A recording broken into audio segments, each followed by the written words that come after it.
Good morning and welcome to Sano International Cricket Ground. What is a T20 fixture about to take place between the Tokyo Star Kings and the Men in Blue, also from Tokyo. Important match for both these teams. They both having played 2 games apiece and both without a win as of yet. So sitting at the bottom of table B, Group B, consisting of 7 teams. Currently, as mentioned, Men in Blue and Tokyo Star Kings at the bottom of the table alongside the Alpha Quashers. So in order to make the quarterfinals, they need a win here, both teams. So it should be an interesting battle. Tokyo Star Kings having won the toss and electing to field. Temperature here around 32 degrees, expected to get hotter in the afternoon, up to around 35, 36 perhaps. Overcast conditions, but quite humid, so not the most comfortable playing conditions. You'll see the teams on the screen there for you.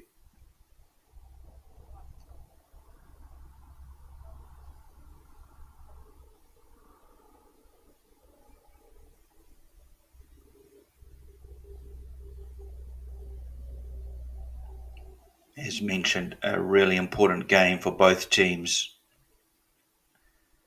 if they are to make the playoffs, which around early September the quarterfinals begin. Then Men in Blue and Tokyo Star Kings need a win here.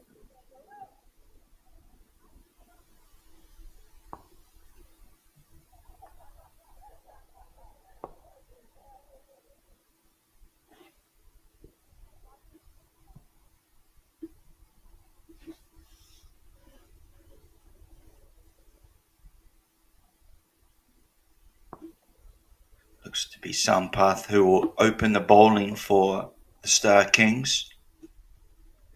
Just getting the field organised. Babu Sampath, number 5, he'll be bowling from the mountain end here at Sano.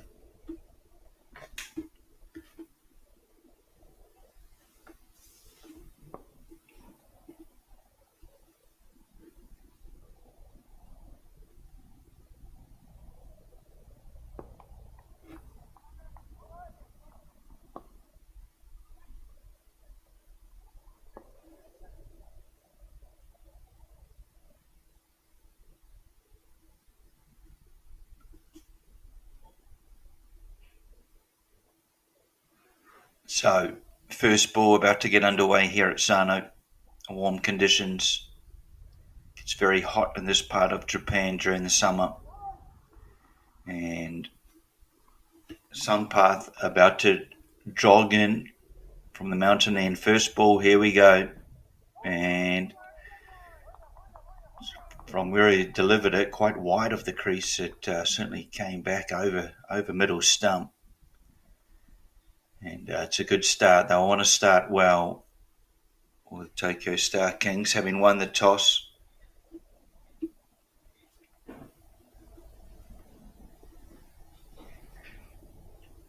Ball number 2, again, this time a bit wider of the stumps.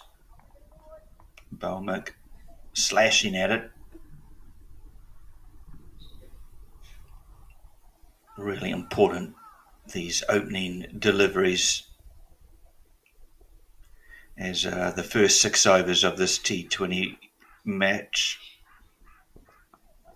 This time it's cut, and backward point does well to save the boundary. Just go down as the 1 run. McKessie, the other opening batsman for Men in Blue.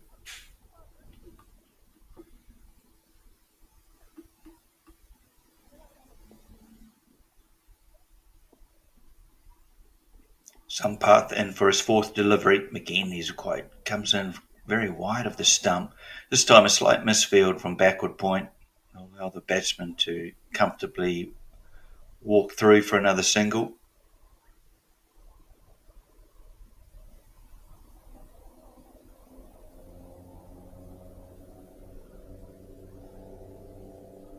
Players will perhaps want these clouds to stay overhead rather than be exposed to the direct sunlight. 32 degrees and humid here in Sano. This time he's been pumped over mid-on for a wonderful 6 runs. It's a great way to start.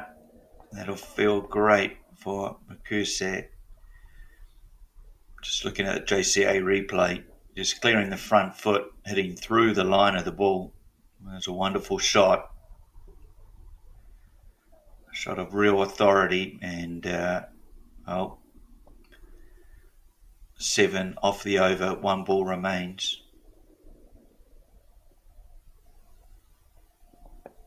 This time just edged onto the onside, but turned down from Burmick, his non-striker.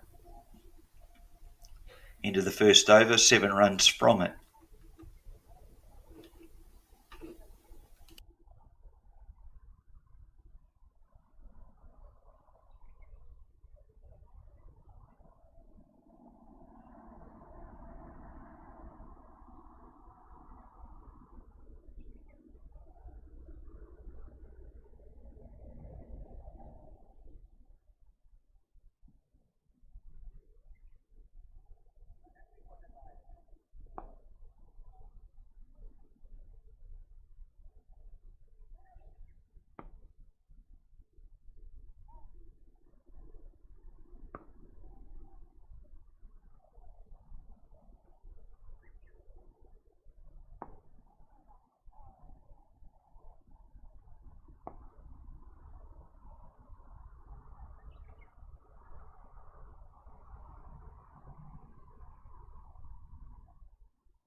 Maniyara-san to open from the school end here at Sano.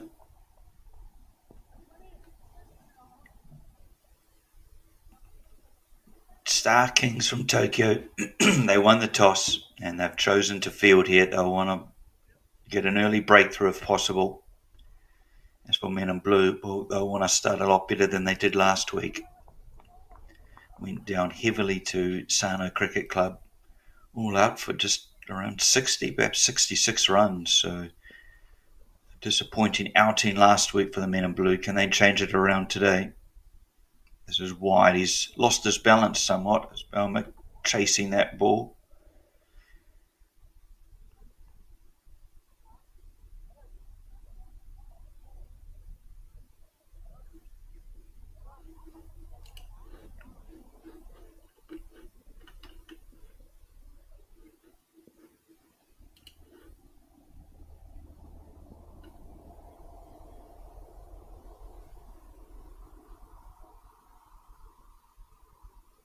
Mick, just waiting for a slight change of the field.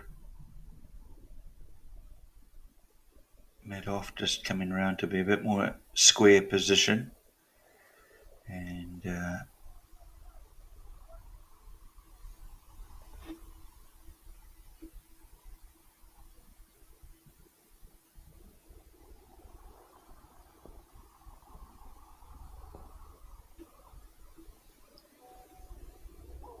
cuts in and doesn't miss the stumps by too much at all, does Manayara-san. Seemed back into the batsman. Originally looked like he shaped to cut, but in the end, ruthless delivery from Manayara-san.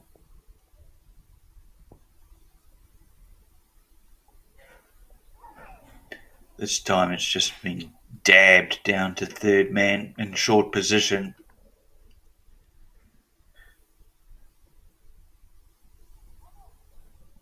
You just see the sun making its way through the clouds there, becoming a bit brighter out on number one. Looks to be Chris Thurgate doing a wonderful job at one end. I will check on who the other umpire is today, but they do a wonderful job, the JCA umpires out in the incredible heat. Sano in the Tochigi prefecture of Japan, alongside Saitama, two of the hottest prefectures come the summertime, the months of July, August. As I say, temperatures expected to get up to 36 degrees here. The match was cancelled a few weeks back because of temperatures being too high. Chance and dropped. Well, almost then, almost a run out, but the ball goes down. It's almost a short third man, and he had it in his grasp, but didn't hold on to it. So Chance goes down again, slashes at it, and this time taken. Caught backward point, no mistake made. So, the previous drop ball had no effect really. Batsman Bellmilk going the very next ball. He was looking to hit straight, trying to cart it over the bowler's head, perhaps over mid-off, but got a thickish outside edge and backward point, held it well above his head. First wicket falls, breakthrough for the Tokyo Star Kings, 9 for 1.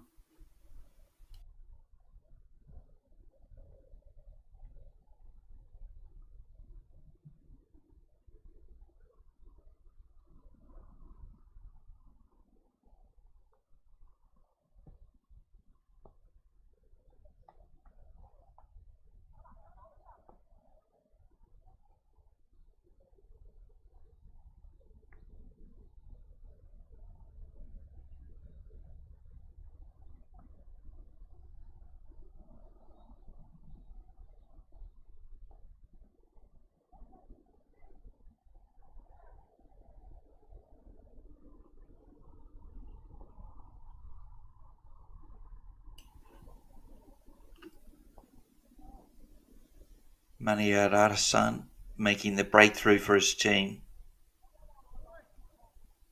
Sorry to see the updated score there. They've 15 runs, but there is the loss of the one wicket.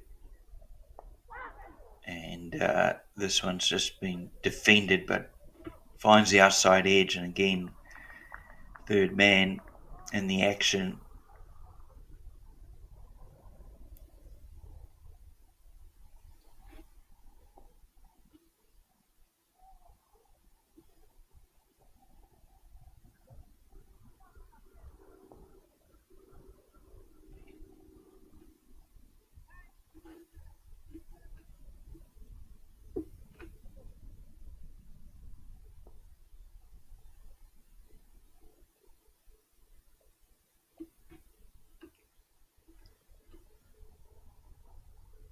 Perfect outlook of the Sano International Ground here. The game, of course, being on the artificial turf wicket, not on the grass. And the rules have to be consistent across all the teams. 14 teams contesting this T20 Domestic Cup. Finals to take place in September, early September.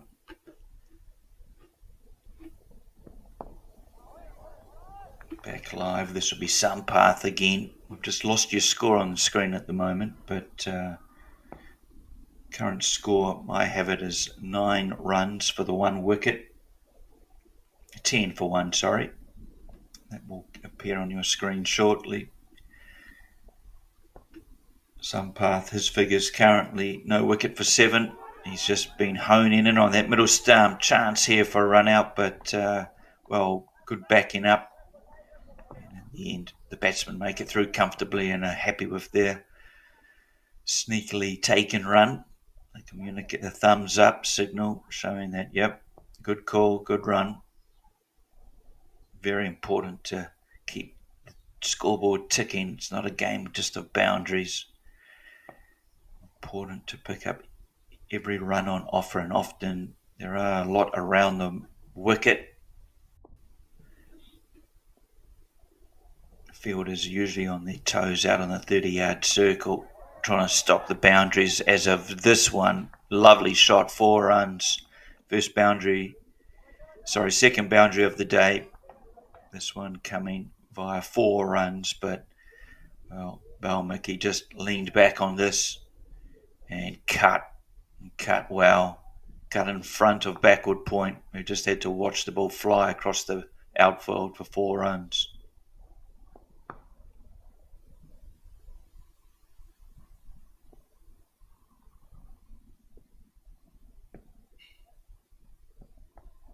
This time he goes to hit in a similar area, wasn't that wide to cut.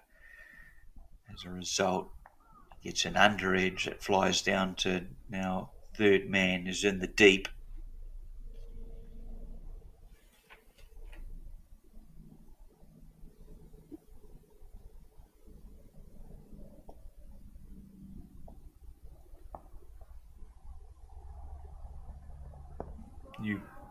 Ahmed is the new batter. He is already off the mark with his 2. This time just defending.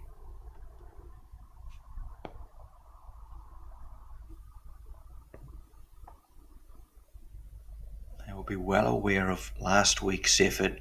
As I say, all out for 60. They lost 3 or 4 very early wickets inside the first 3 overs, so they made a better start today. I feel the batsmen have just been somewhat cautious.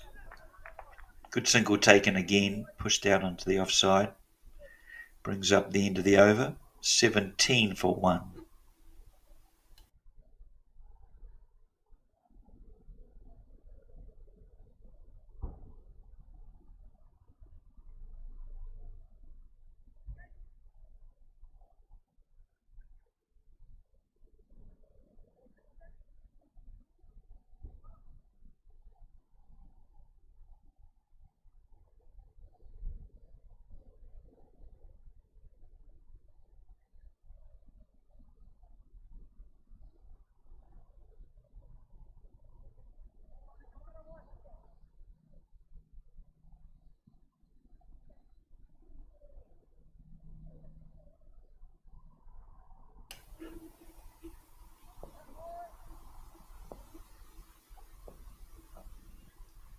And for the second over is Manihira-san.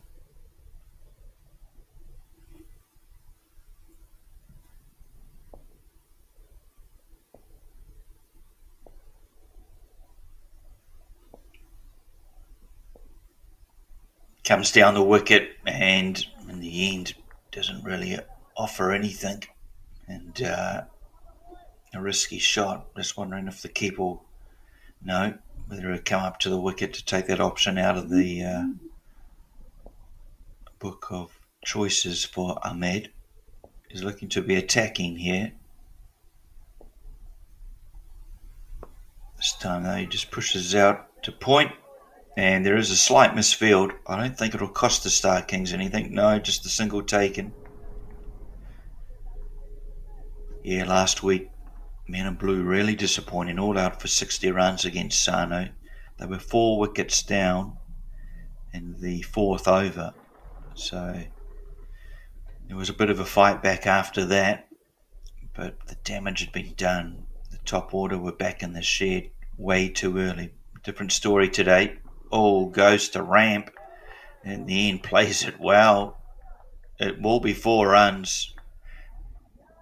Not the greatest of chases from the outfielder from the Star Kings there, but well played shot. Well, Mick, he stepped out onto the offside, giving himself some room. Looked like he was going to ramp at one stage, but in the end, God, what do you call that shot? Sweeping? A sweep ramp? He made a change of decision and played the ball well. Another boundary, the 3rd boundary of the innings. This time he just slashes at it. No timing whatsoever. Mid-off will return that to the bowler for no run.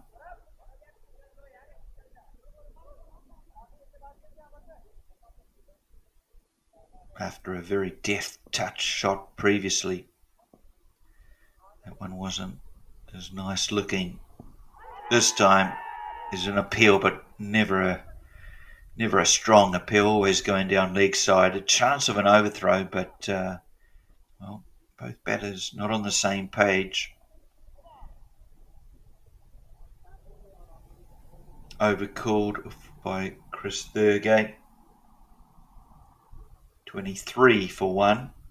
Sorry, the score's not up on your screen currently, but 23 runs for the 1 wicket. 4 overs gone, 2 remaining in the power play.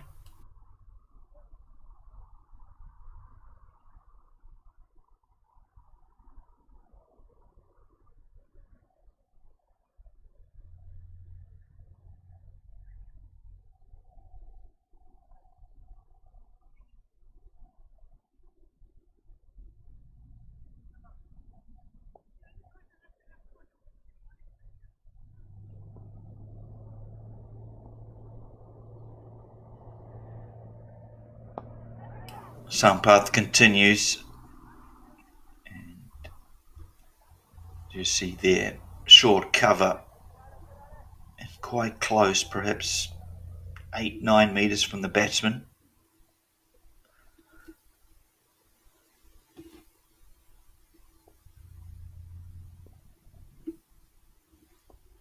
Babu Sampath, current figures, known for 14. This will be more though. This will be known for 18. Lovely square cut. And fully deserving of the 4 runs. Balmuk, he continues to play some lovely strokes here. Plenty of room to free his arms onto his back foot and just carted it. Lovely square cut. Looks to be one of his favourite areas.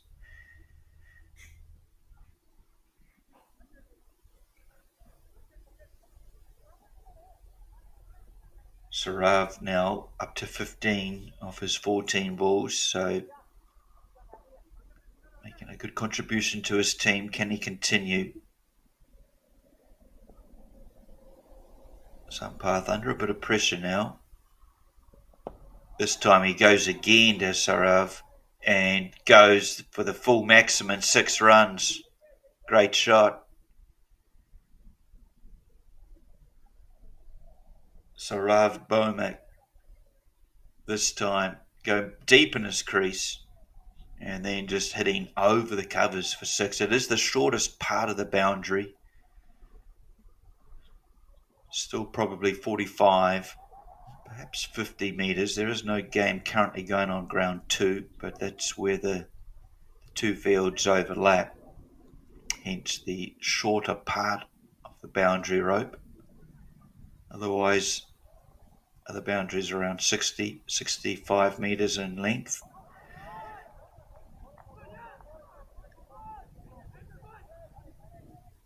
Sarav will be a bit disappointed he missed out on that one in his area. The ball was climbing. Certainly a fair bit of bounce, obviously, from this artificial turf. If you want to bend the back and get some bounce, it's there to be had. Comes down the wicket, gets a little cramped for room, the Saurav. Fortunately, gets 4 runs as a result, but never in control of the shot. Sampath perhaps saw him coming, try to cramp the batsman who was looking to play straight. Gets a thickish outside edge that races away for 4 runs. 25 now, Saurav is off his 17 balls. And again, giving himself room.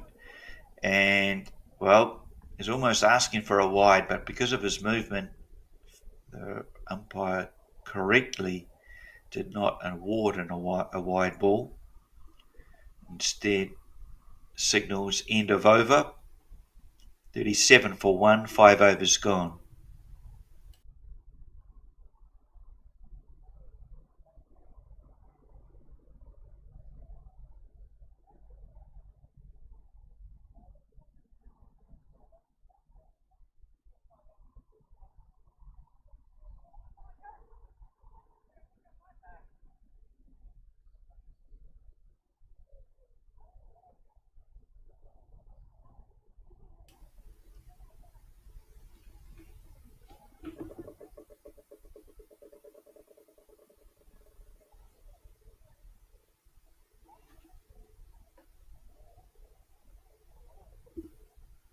Final over of the power play about to commence.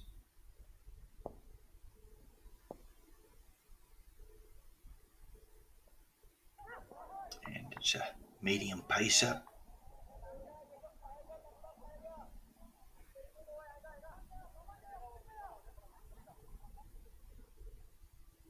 Kamegan, number 24 for the Tokyo Stars.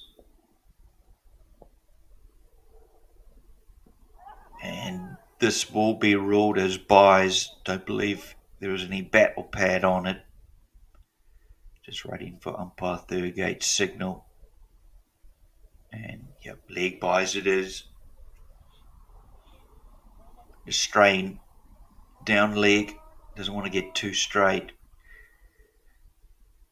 Looking at his field, there is space behind square.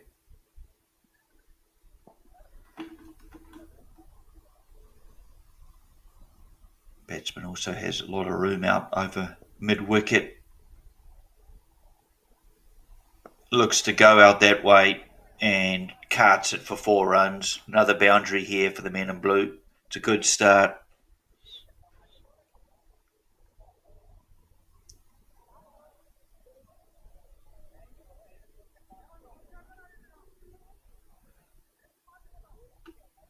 Really, the ball was just short, set up well, and Saurav, well, he dined out on that happily.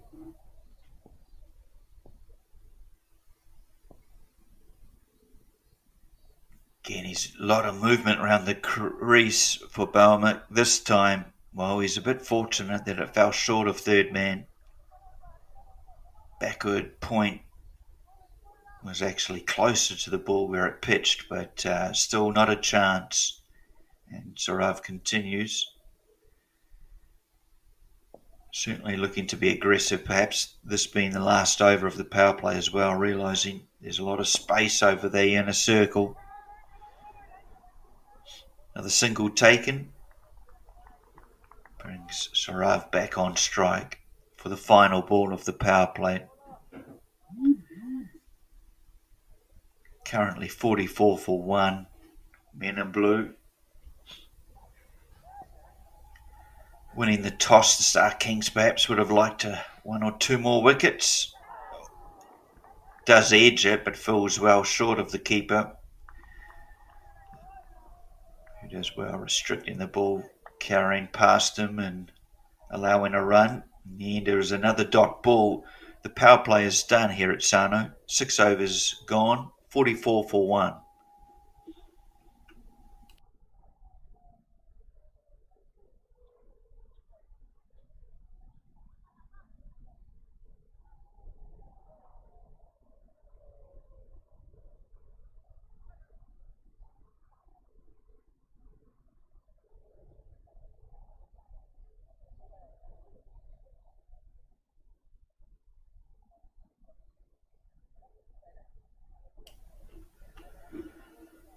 So as mentioned, the men in blue had a big loss last week to Sano. Other than that, their other game that they played back at the end of May, where they went down in a close match to the Wyverns club. As for the Tokyo Star Kings, well, back in May, they also had a heavy defeat against Sano. And in late June, they then lost again heavily to the Rising Stars. So currently, the Star Kings and Men in Blue sit bottom of the table alongside the Alpha Koshas. A win here will perhaps give either team a chance to make those quarterfinal playoffs. So a loss, however, well, it may consign you to next season. A lot of cover in the point area. Short third man. Gully point. So cover. Mid off. So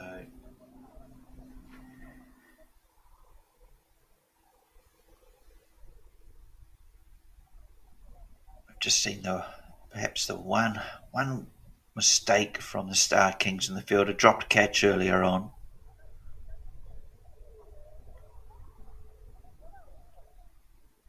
Just a small delay here. Batsman asking for the helmet.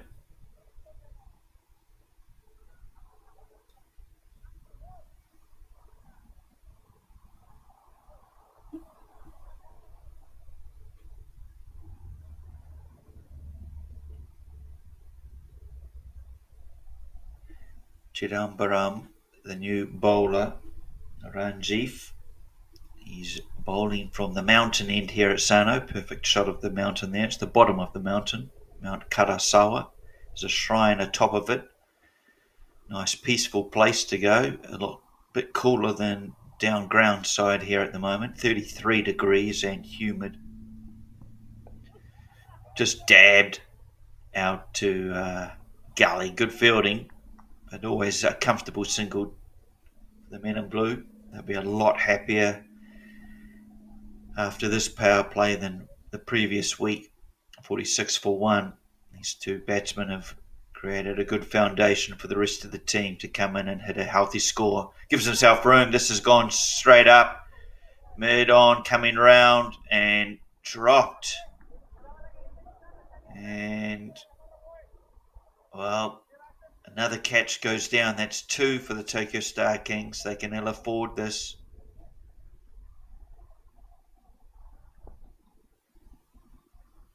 Like mid on made his ground quite easily. Oh, this one just missing the stumps, and you can see the anguish from the bowler. Goes to cut a ball that wasn't cuttable, too straight really, and finds the underside of the bat. Goes straight down to the turf and up again, sailing over the stumps into the keeper's hands, but not far. This time the reverse sweep comes out and dropped. Drop number 3. And, well, it was hit flat and hard. Would have been a good catch. One we'd expect to be taken at this level as well. Actually had a second, third go at it. How costly will these drops be? Another one off Sariv Bomic, who's now flown to 32 runs off his 24 balls. He was going to run a ball for around about the first 17, 18 balls, but since then a flurry of boundaries. He's doing a great job for his team. Is Sarav Bomic. 48 for 1, 7 overs gone.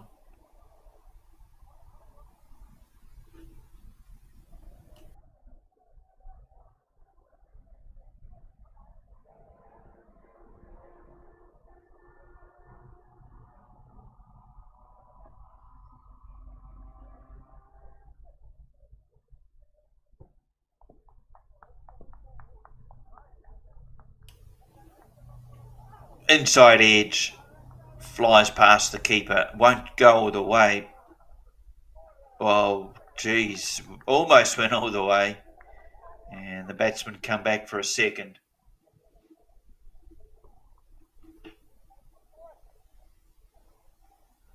Sarav, well, he's played some wonderful shots, but he's also played a few where he's been fortunate to still be out there. Fortune favours the brave. He's certainly gone after the ball, looking to be really aggressive. He's moving all around the crease, looking to hit all parts of the ground. This time he stands his ground but goes to hit over the covers. And not far from the reach of the sweeper out there, but it does beat him. Whether it beat him for the maximum, no, it was just 4.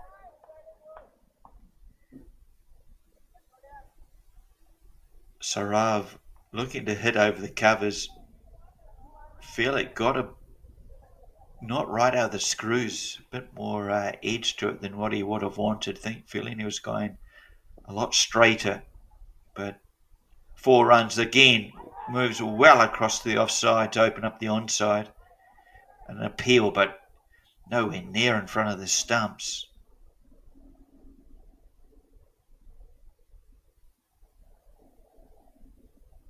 Leg by as a result. Didn't get bat on it, but you can just see the movement from Sarav around the crease, really troubling the bowlers. This is a little bit more textbook style. Does come down the crease, but plants himself, does Ahmed, and hits a wonderful 4. Very open stance. Couple of skips down the turf and just swatted over cover for 4 runs. These two really going after the bowling here. Pressure on Star Kings.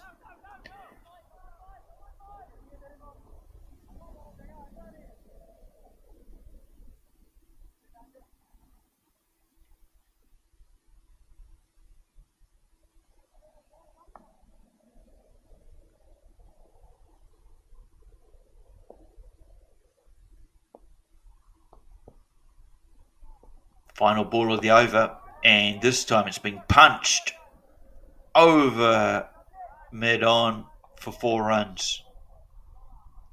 It's a real shot of aggression.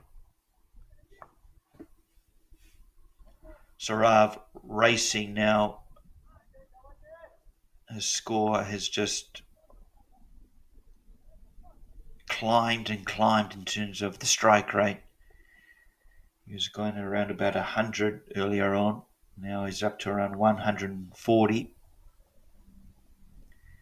He's certainly come out, been a lot more aggressive since the end of the power play.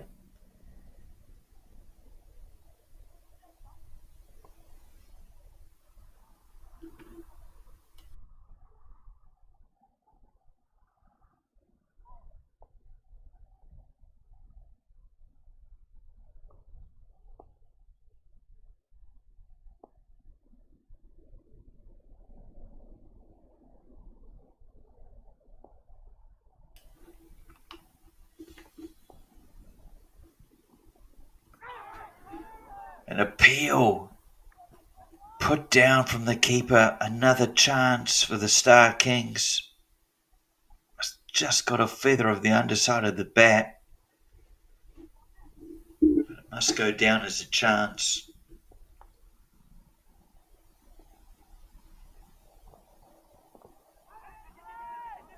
No timing at all, and mid-wicket will field it. He's in close, probably around about 12 metres from the bat, just off your camera screen.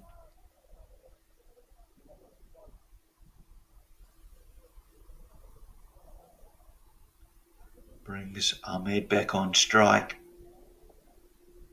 Zishan Ahmed plays a textbook, pushing it out to the covers, but calling early his partner through. They've run well, these two, between the wicket.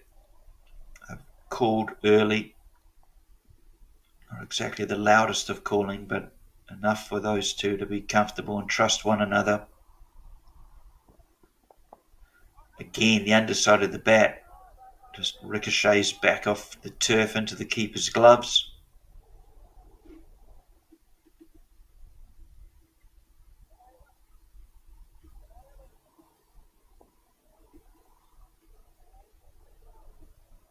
Reverse, and it's not a sweep, it's played out to mid-on, or what was mid-off.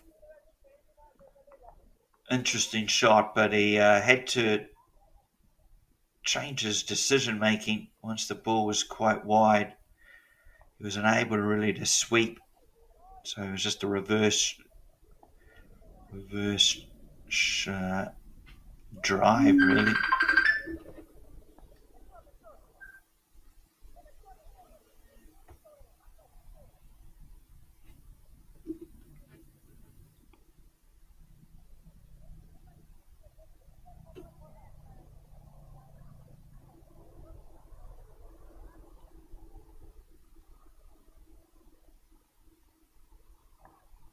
Just a bit of a delay as the batsman readjusts his pads. 2 balls remain in the 9th over. And just pushed into the covers. They realise the fielders out there are right on the 30-yard circle. It's a simple single if they call early.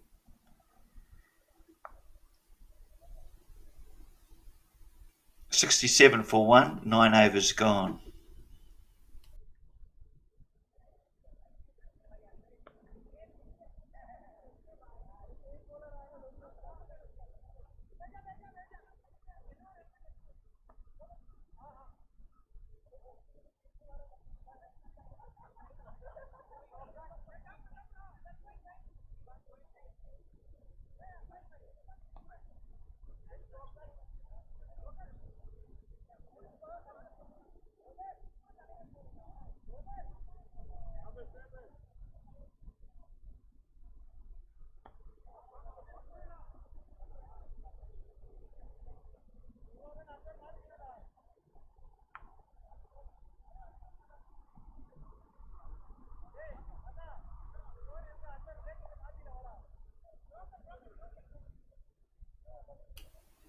So I've talked about who are at the bottom of the table. Let me mention those that sit at the top of the table. Group A, it's the Kawasaki Knight Riders and Serra Knights, who sit first and second on the table.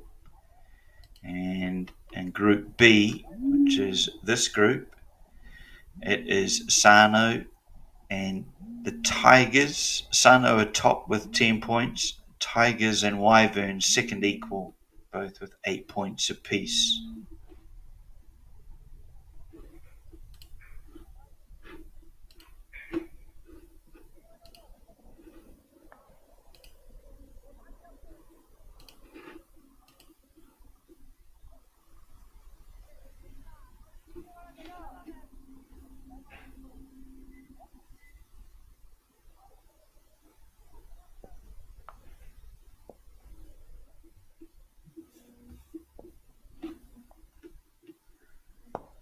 Hit straight, hit long, and hit for 4 runs. Kumar, the new bowler, he's been tonked for his first delivery and immediately under pressure. Ahmed, just a little skip down the wicket before finding a firm base and hitting straight and true over the bowler's head.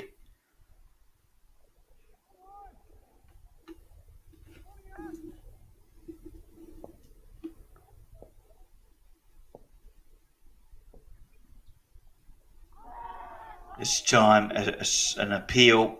It was turned there off spin, you'll see, turning off the turf. Just lobbing them up, so quite a slow pace, allowing more turn. This time, hitting with the spin. Ahmed's gone over to mid-wicket. There is protection out there at long on.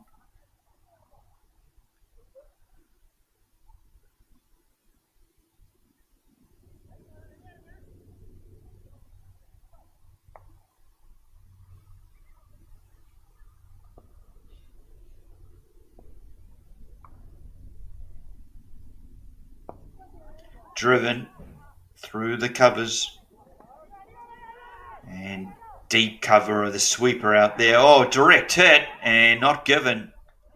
Umpire Thurgate in good position. Lovely throw in from the boundary. But even though it was a direct hit, batsman was past the crease. As I say, excellent positioning from the umpire, Thurgate. Kumar played gently down to deep backward square, having to come round to field the ball. Certainly not afraid to use their feet, both batsmen. Ahmed more likely coming down the wicket and prefer to hitting straight. This time he's gone wide enough of long off for another 4. Zishan Ahmed races to 26 runs now off his 23 balls. He's hit 4 fours, most of them in that region, straight from long off round to long on. Brings up the end of the over. 10 overs gone, so players will take a break due to their welfare. On screen you'll see a lovely day in front of you with very little wind. It is humid and it is hot, probably around 33, 34 degrees. So players will take a 2-minute break, take on some hydration. We'll be back with you in around 90 seconds.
So back after the 2-minute break.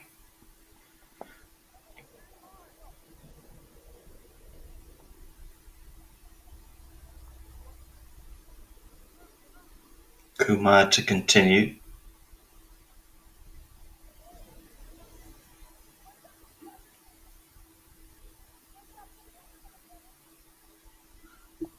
Apologies, it is Chindrang Barang. Comes down the wicket. Does Ahmed hit straight again, long on, keeping it to a single, and just he was looking for a second run there, just because of the weak return in from the outfielder. Just underarmed it back in, perhaps saving his shoulder. We often see it in cricket. And he's got him bowled and misses.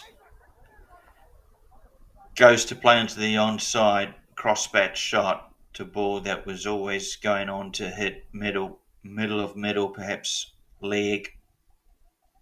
Here's the JCA replay, and just crashes into the middle of the stumps. And the second wicket falls here for the Tokyo Star Kings. Breaks the partnership, a good partnership it was. Currently, Men in Blue sitting at 81 for 2.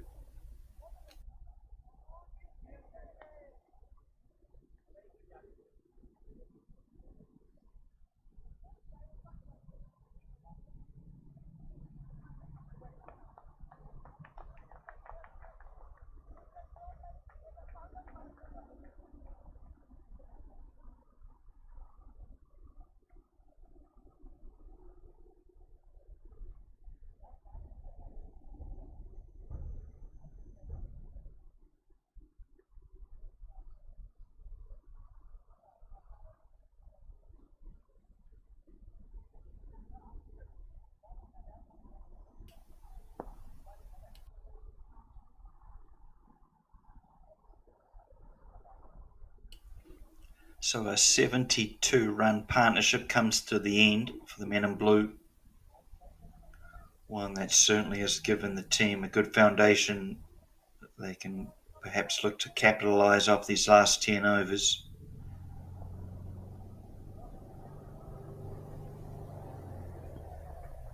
A swipe and a miss from Darajia. Darajia just facing his first ball.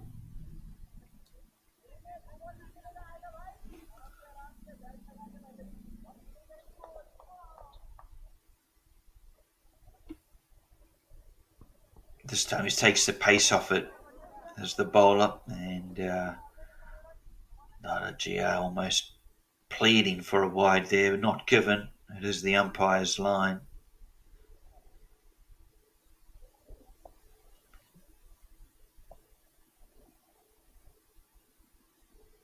Two balls remain in what is so far a very good over for the Star Kings. Just 2 runs from it so far in the wicket, and in fact was the final ball of the over. Our score is a little bit behind your score on the screen. You will see a match about to get underway on ground 2. That will be a 40-over match, domestic league here in Japan.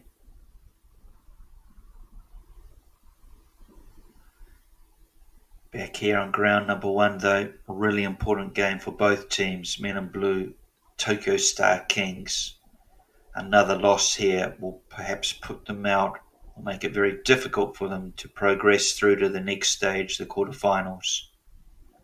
So a win important for both teams.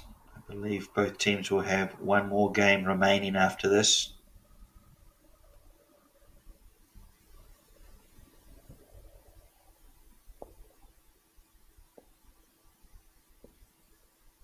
Comes down the wicket, looks to hit over the covers, gets it outside edge again down to deep third man.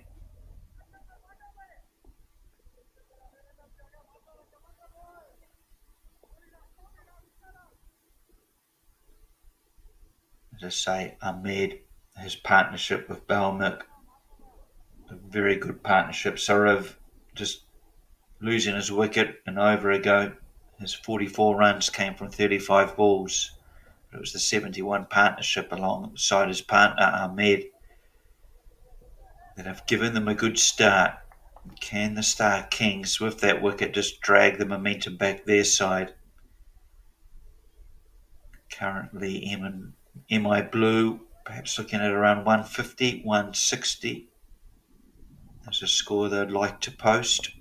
Star Kings obviously would love to keep them under that 150 figure.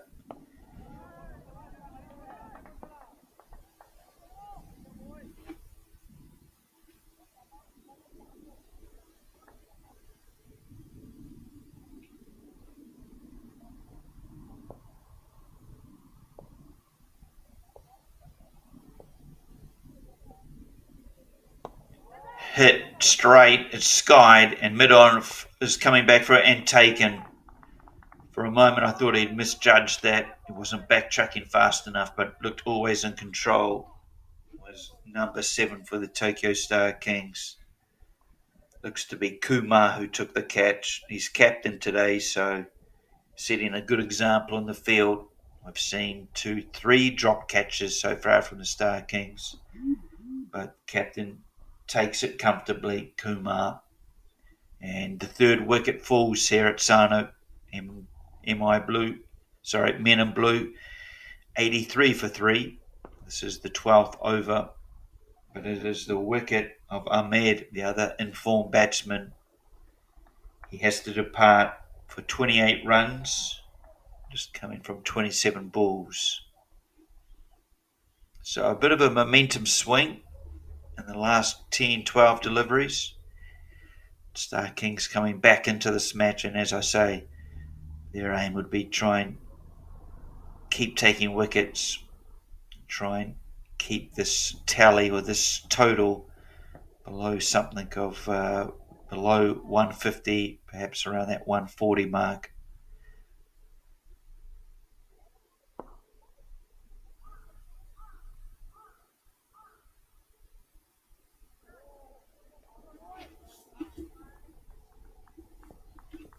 I think it's Vishal Patel, the new batsman for the Men in Blue. Patel is captain. Chance of a run out, direct hit. Gee, it would have been close, and I think you can just see that with the body language of Patel making it through, staring at the heavens. Just glad that it wasn't a direct hit, and perhaps a golden duck as a result. But he makes his ground. He's off the mark. Point and quite close there.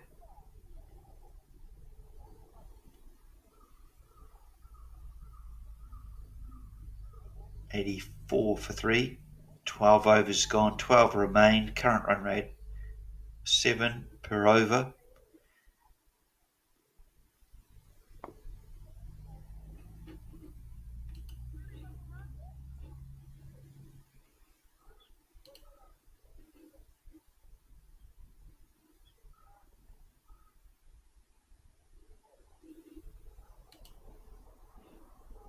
The game getting underway on ground number 2, as I mentioned, is the 40 over format.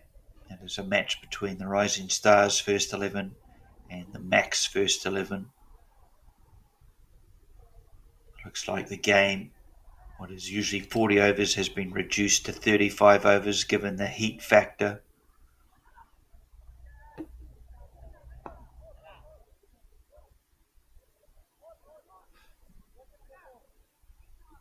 Umpires will also prescribe an extra innings break, or another drinks break. Just looking after the player welfare and the heat and humidity. Major factor here when cricket is played in Japan over the months of July and August. Temperatures often getting up around that 35 mark, but having 2-3 weeks of it. The left armour, Vijay Kumar, It's creating a bit of discomfort here for the batter, Patel. Just cramped him up on that one. Darajia and Patel will look to continue the good work done by the top order. Middle order's jobs is to come in here, keep the scoreboard ticking, 6-7 and over, aiming not to lose too many wickets over the sort of next 4 or 5 overs, and then we'll look to launch, aiming to push that run rate up to around 8 if possible. It's just dropped below 7.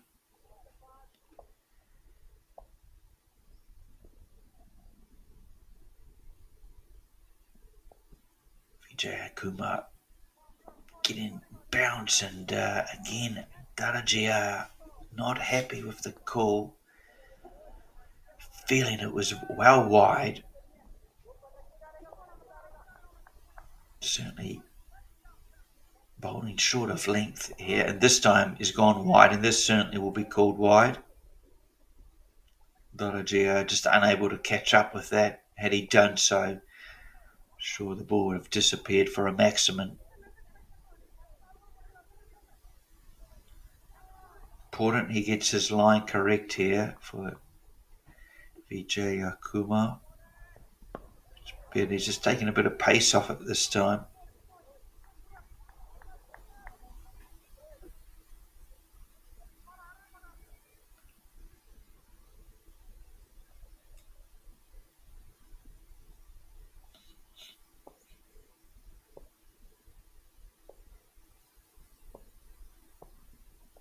Patel to face the final ball and just leans back on it, punches it over cover.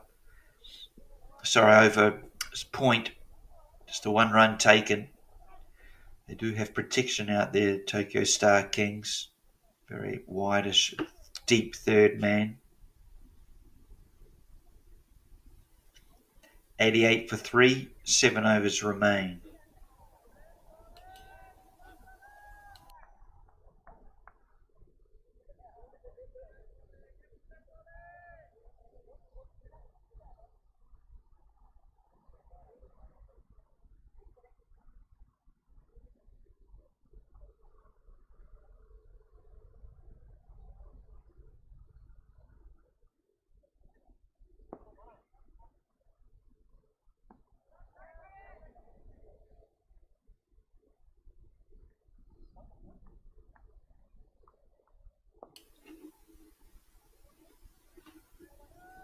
Patel, having picked up the single on the final delivery of the last over, keeps the strike.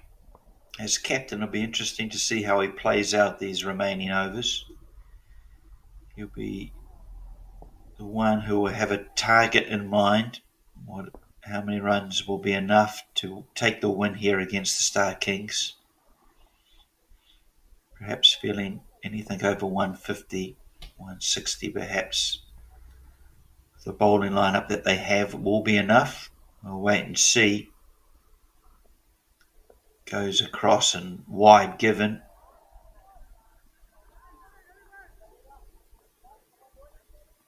Tanwar, the new bowler for the Star Kings, his first over.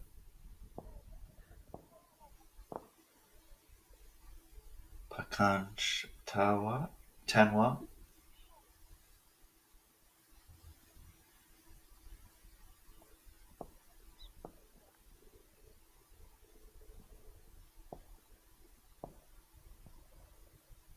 And strays down leg side, and Patel unable to catch up on that. It was just too wide for him to get any bat on it.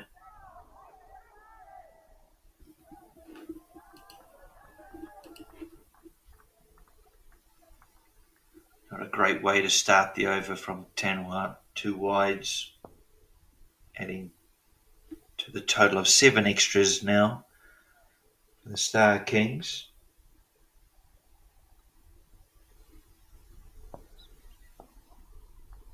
Oh, edged and wide of the keeper.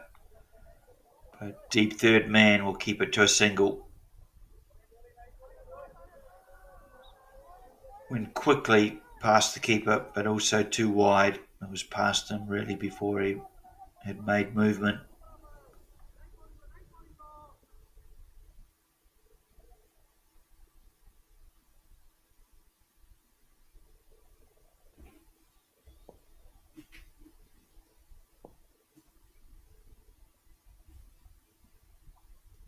Foolish and driven through the covers. It won't make it. They do have a sweeper out there.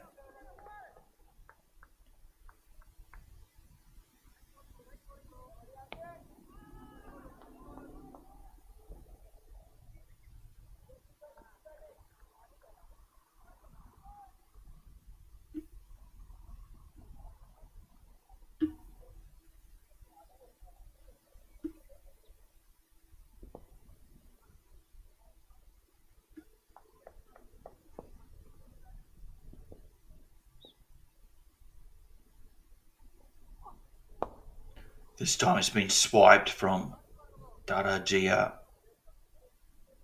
Doesn't time it to the best of his ability, so it's just picked up another single. These two batsmen looking to be busy, aiming to score off every delivery if possible. Inching up on that three-figure score of 100.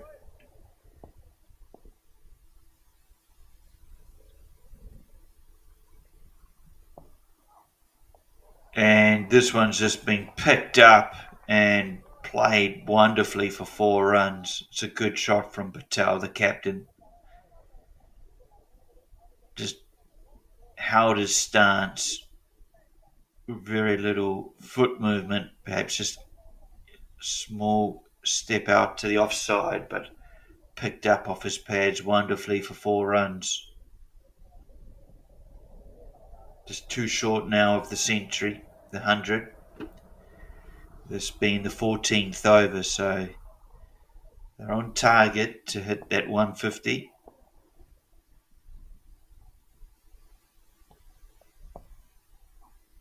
Patel this time goes again. It's a good shout, and perhaps just the impact being outside of line, perhaps for Thurgate.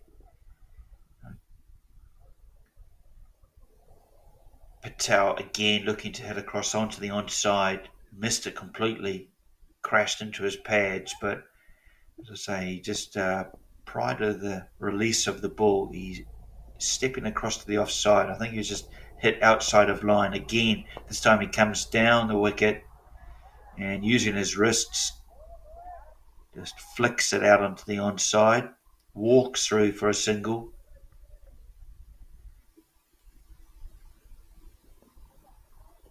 Tanwa's first over comes to an end. 11 runs coming from it. 99 for 3, 14 overs done here at Sano. Again, a nice outlook onto across the ground too.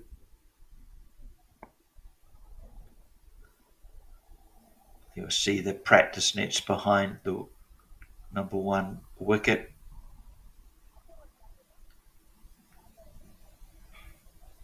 And Mount Karasawa to the left of your picture.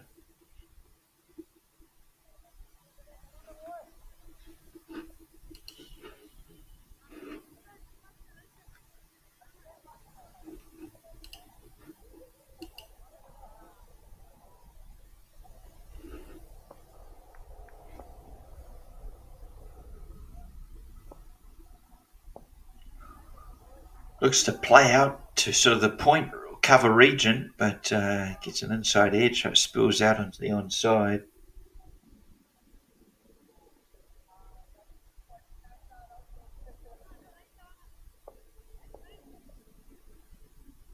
Carmigan, the bowler. This one's been hit over mid-wicket and, well, mid-on, coming round. Sticks out a hand, aiming to get it in the mitt, but it was over his hand. No contact made. 6 runs, the full maximum. Despairing effort from the Tokyo Star outfielder, but, well, Patel, he shoots up to 15 now. Perhaps he feels that this is an over they can target or really look to put the foot down. Still just 3 wickets. He goes this time a lot squarer and goes fine enough. So deep square leg is just watching that cross the boundary for another boundary 4.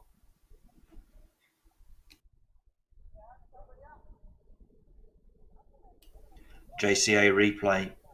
Comes down the wicket again, but this time plays a pull shot behind steep square. Patel up to 19 runs. What's he going to do here? The run rate flies up, gets up to just under or over 7.5 now. This just a deft touch out in front of point for a single. Another slight misfielder won't cost the Stars any extra runs.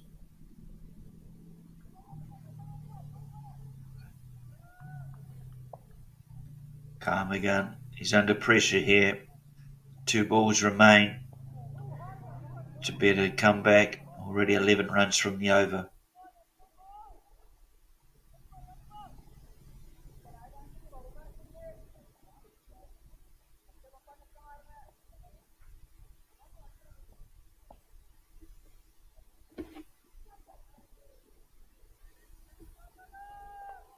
Edged past keeper, but not past deep third man.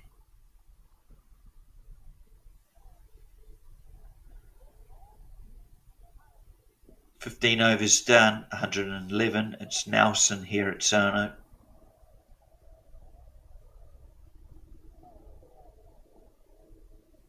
Darajia and Patel, they've done a really good job after the dismissal of Balmic and Ahmed. Balmic and Ahmed doing a really good job setting up the foundation here for the team. Their 71 partnership got them up to around 81 runs before the second wicket fell.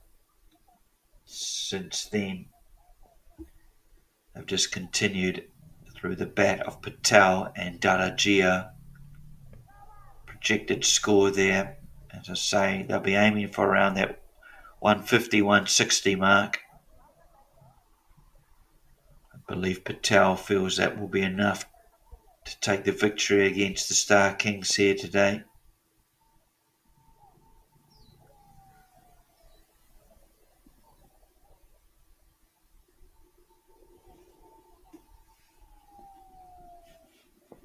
"30 balls remain. Edged and taken. Wicket falls. Darajia has to go. Just looking at the replay, it's looking to cut. The ball that was passing over off stump really. Didn't really have the room. And it was edged and a good catch taken from the keeper. The 4th wicket falls on Nelson. 111 for 4.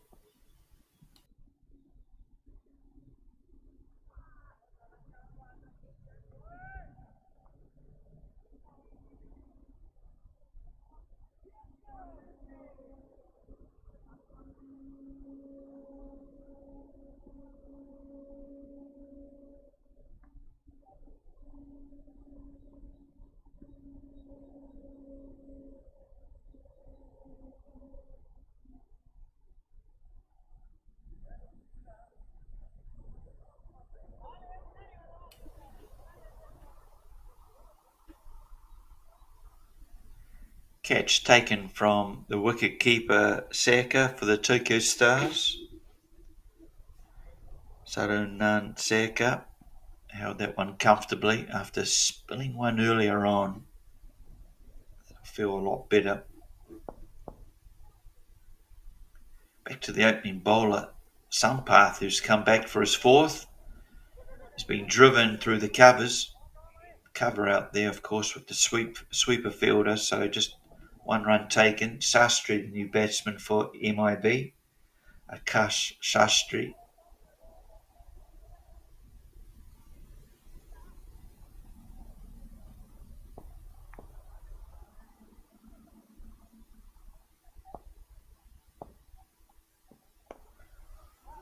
got the inside of the bat really, but it'll fly out to deep mid-wicket. Just another single picked up.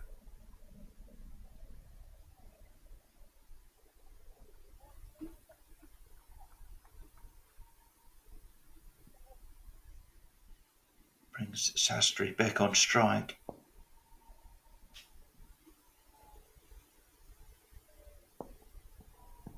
And, well, he gets the top edge and keeper. Did he get a glove to it? I feel he did. And that may just go down as another drop. Not an easy one. Really, the timing as well. Just sort of came off the top shoulder of the bat.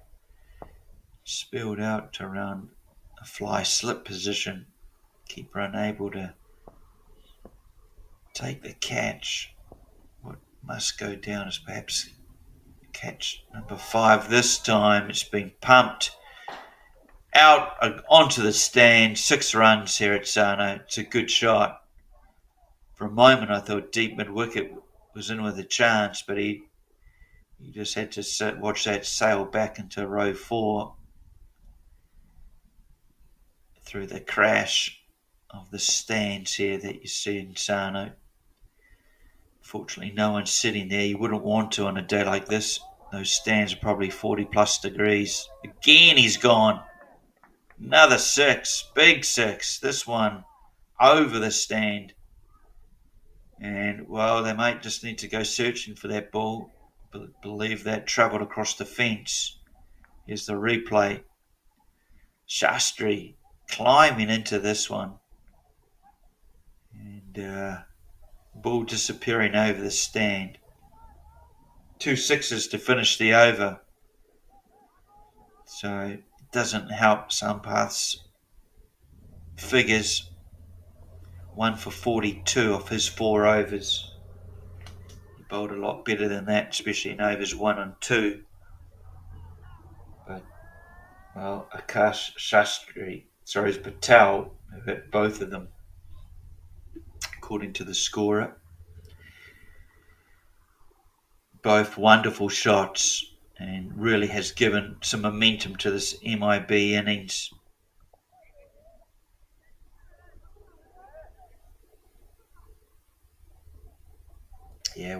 Patel. He's shot up to 33 runs now for 16 deliveries. Playing a real captain's innings, just continuing the good work done at the top from his opening 3 batsmen, whereas Pierre really played well off the back foot, through the gap. This fast outfield, it's been hauled back in by deep backward point. Had a lot of ground to cover. It's probably come 10, 15, 20 metres to field that ball. And umpire just waiting for him to get back into position. As I say, really hot conditions here at Sano.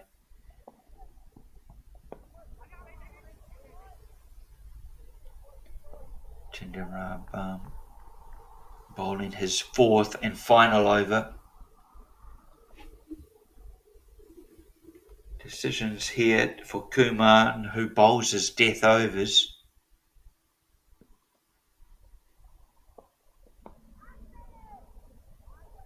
Chindaram Baram. Thought he might come back a bit later, but this is his 4th. Just having a bit of a delay here. You'll see on screen, ball coming across from ground number 2.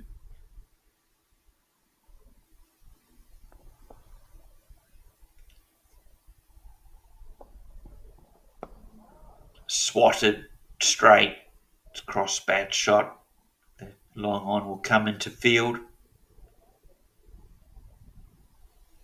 2 balls remain in the over, 128 after the onslaught of Patel in the previous over going for 15 runs. It's just shot that run rate up, given it a good boost, and they're tracking well. The worm looks really healthy for this innings of the MIB.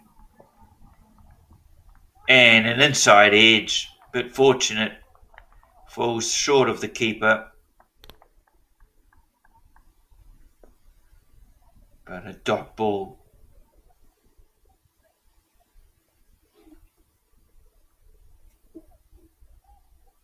Those couple of wickets from 3-4 overs ago, Tokyo Star Kings thought they're just bringing the momentum back their way. Well, they continue to struggle here. Another wicket though, caught, taken.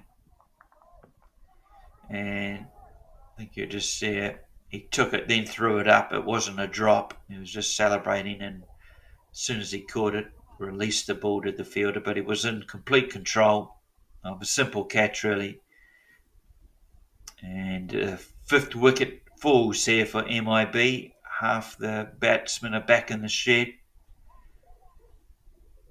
129 runs on the board, 3 overs remain. Certainly a great time for your number 7 to come out.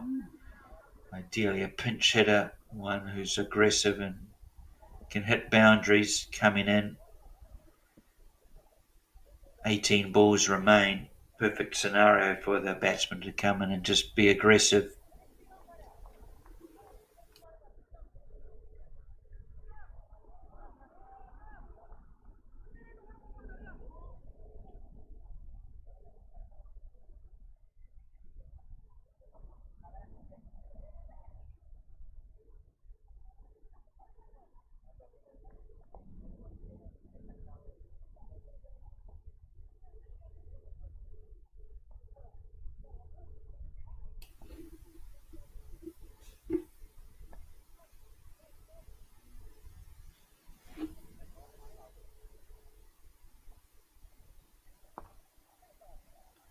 Mani Yara-san bowling his third over. He's got good figures and another good delivery. He can ill afford to give the batsman space to free their arms, either leg or onside. Leg side or offside. And it's a good line to start from Mani Yara-san.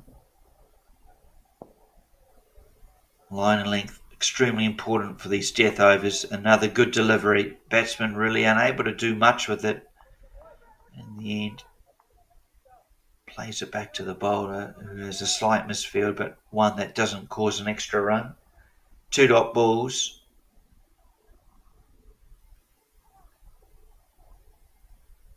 Mani Yara-san, Rajendran, he started well. He's bowled well. He's just gone for 8 runs, and he has a wicket as well. This time he goes short. It's skied, square leg. It's over his head.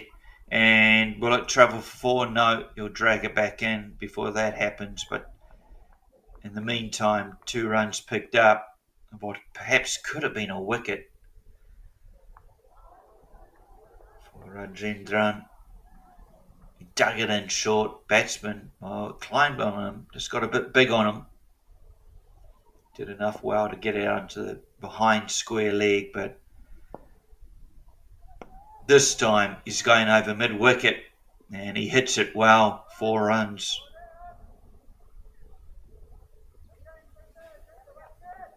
Just perhaps guilty of being a bit short on that delivery, Mani Yara-san.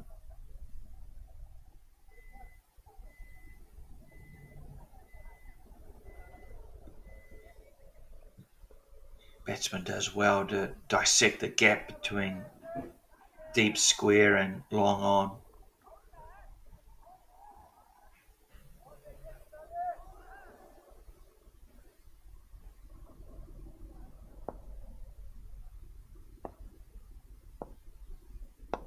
Driven through the cover and just the 1 run taken. You can feel the urgency from MIB, looking to be busy, looking to be aggressive.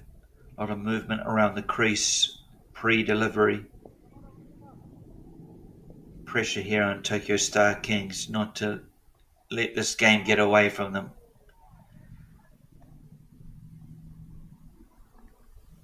Just 12 balls remain, 2 overs to go here at Sana. 136 on the board, 5 wickets down.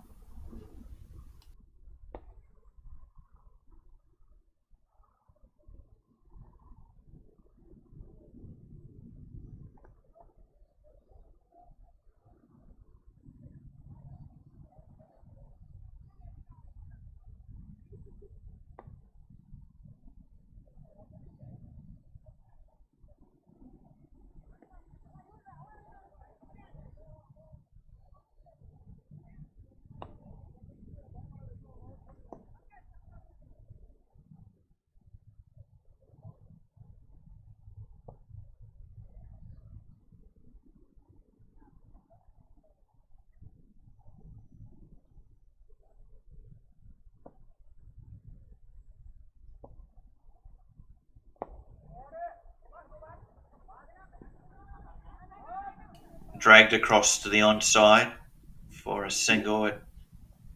For a moment, they thought about a second run. Kumar, the bowler from the mountain end.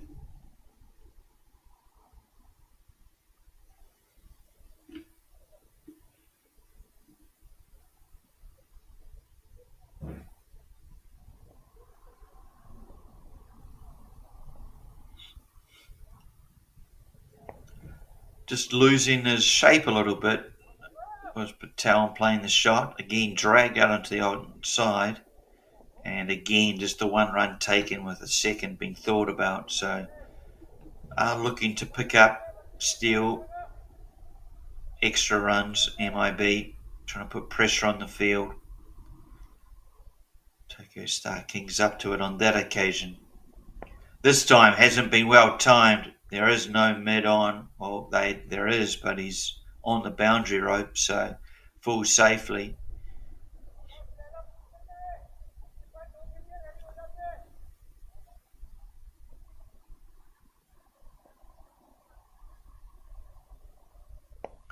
Again, drags it across from the offside onto the on, does Patel. And again, looks like just one run taken. So they won't be too concerned with this Tokyo Star Kings. They'll be happy to give away singles. It's the boundaries they really are aiming to protect.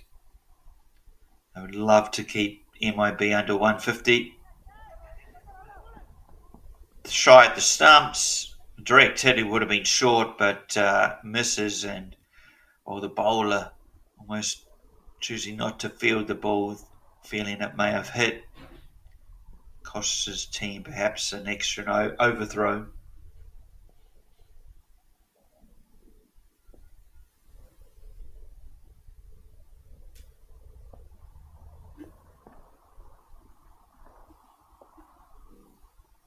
And tossed up from the spin bowler Kumar. Almost a bit of bait that Sharma takes, plays and misses. 19 overs gone. One remain here. 142 on the board. Can they get up above 150 MIB?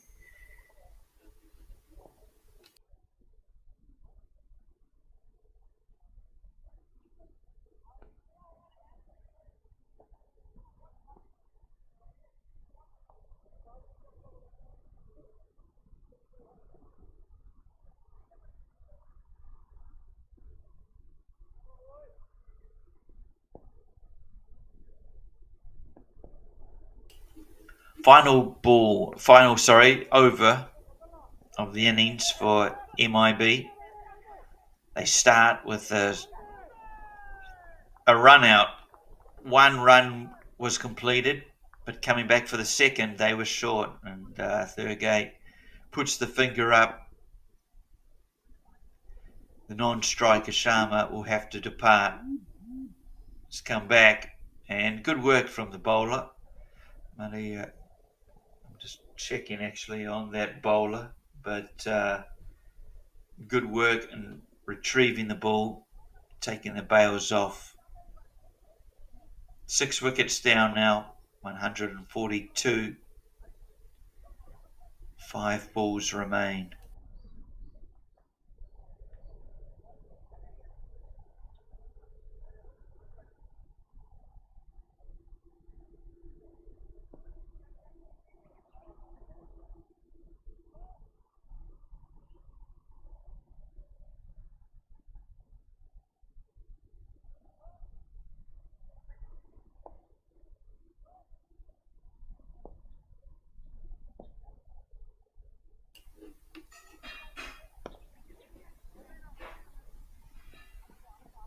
Single taken.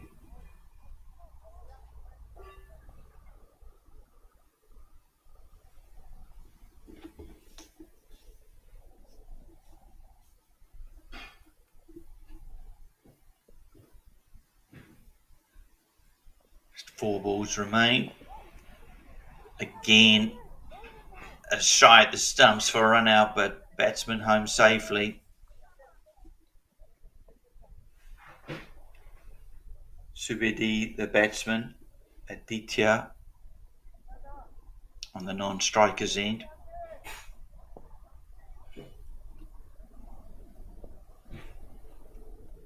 This will be Sharma on strike. Comes down the wicket, looking to hit straight. Flies along the ground out to long on. And just a single taken.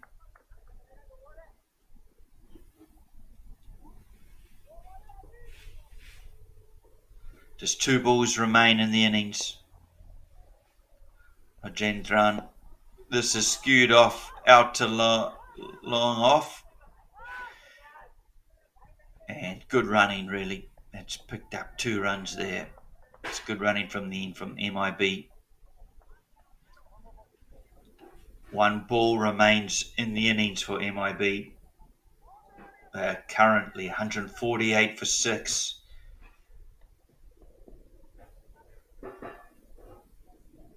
Can they get above their 150 mark? Make it a chase of over 150 for the Star Kings. Maniyarasan, Rajendran.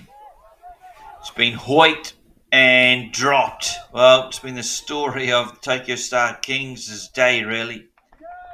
Drop number 5, perhaps 6, I counted.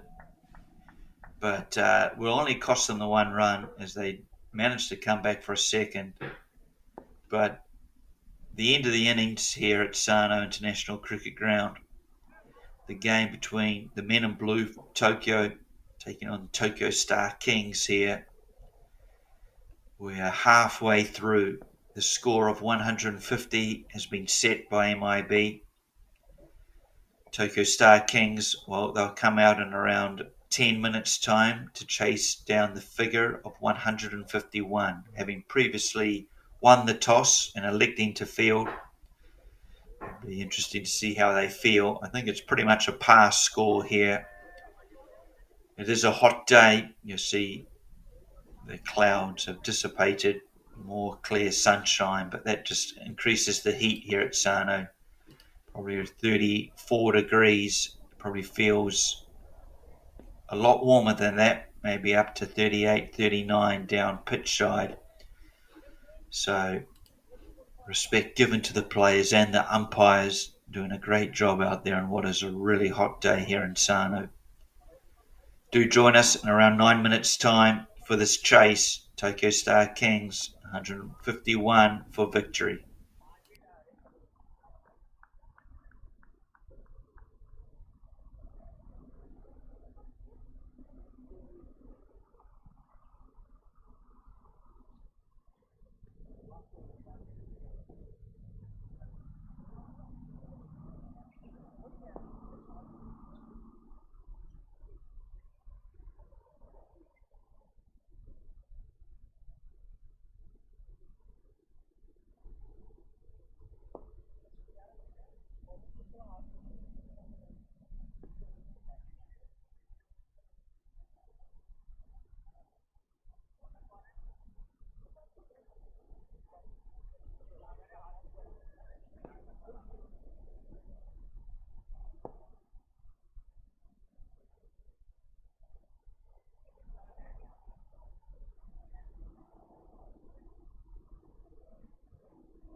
Welcome back to Sano and this fixture today.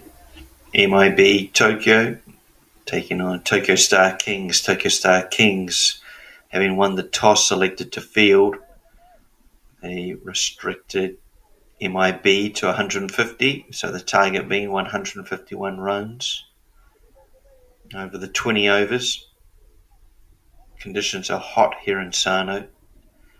There is some cloud cover, but it is 34 degrees, and the heat index showing that it feels like 41, so uncomfortable really for the batsman and the pads and the helmet. Yeah, not too much better for the fielders for the MIB. Typical of the Japan summer here in Tochigi. It's very hot during the months of July and August. About to see the first delivery from Jaiswal coming in from the mountain end. The chase is underway and it doesn't start very convincingly. It's a good delivery, but batsman just keeping this one out really. I'll need to make a good start of this chase. As mentioned at the top of this game, both teams yet to register a win in the T20 format. Today's game becomes extremely important. This time just banging it in a short of length, passes over the batsman's bat. Good start here from Jaiswal.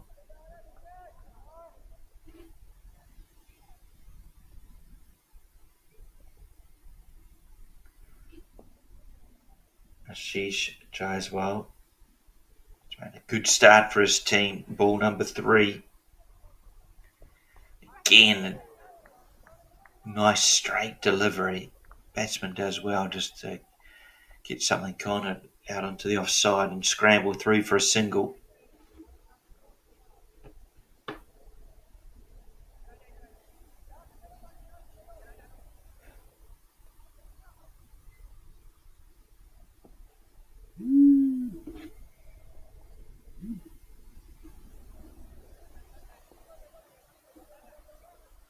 Govindasamy and Rangasamy, the two batsmen for the Star Kings. Arun Kumar Rangasamy, he's on strike. And he's just defended this back. Really good start here from the bowler. He's found a good line.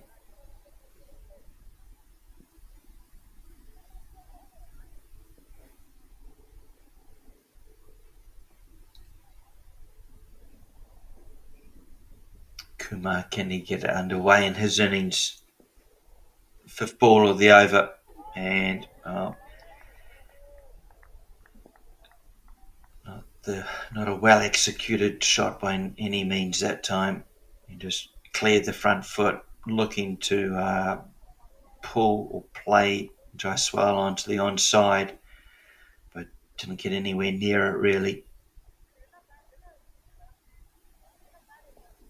This time he strays down leg side, does the bowler, and an extra will be afforded.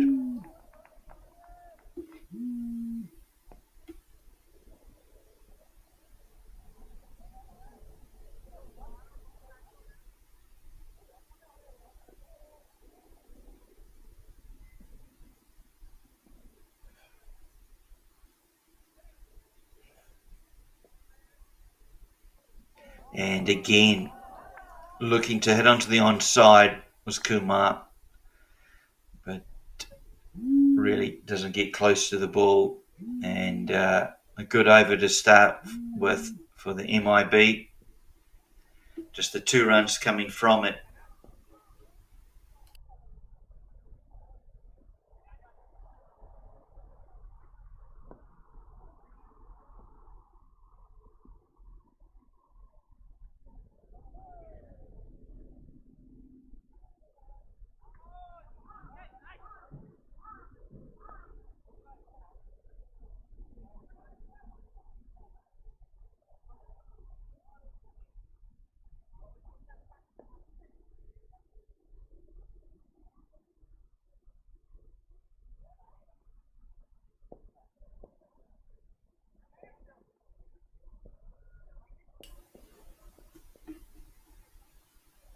Sharma into the attack. Pushed out to cover for no run. Sharma bowling from the Sano, the school end here.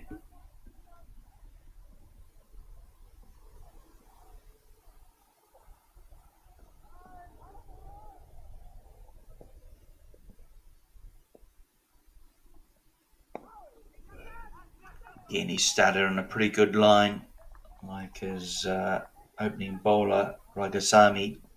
Sharma has found a good line to start with for the first two deliveries. Pressure building on the Star Kings already. Just the 2 runs of the first 8 deliveries. One of them having come from an extra, and as will this one, go down as wide, 2 wides.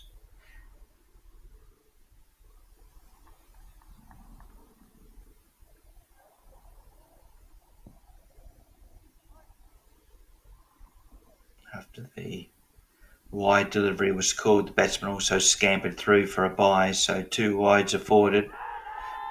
An appeal, but turned down straight away from Thurgay. Always looking to head down leg side and missing the stumps.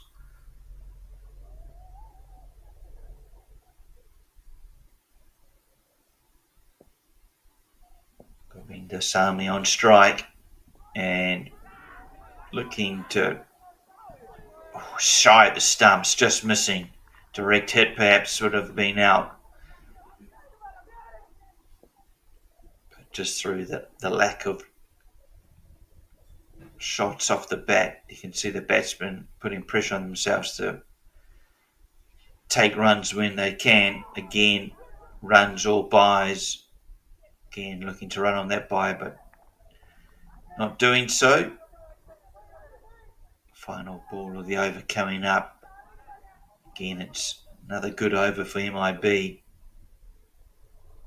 Can the Star Kings find the boundary here? No. Turn. The non-striker actually slips over and backing up. Feel something could happen here in terms of these 2 running between the wickets. MIB, they'll be very happy of how things have gone so far. 2 overs done, just the 6 runs coming from it.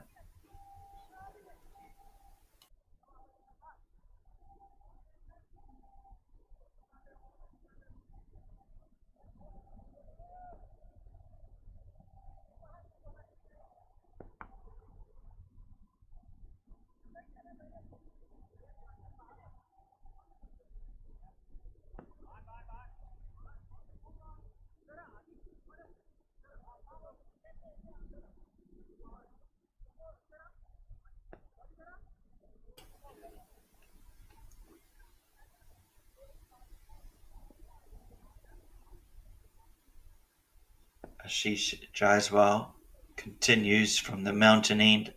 He's on a really good line and length there. Batsman looks to cut what is a very straight delivery, but manages to do so. Field changing with the left and right hand partnership.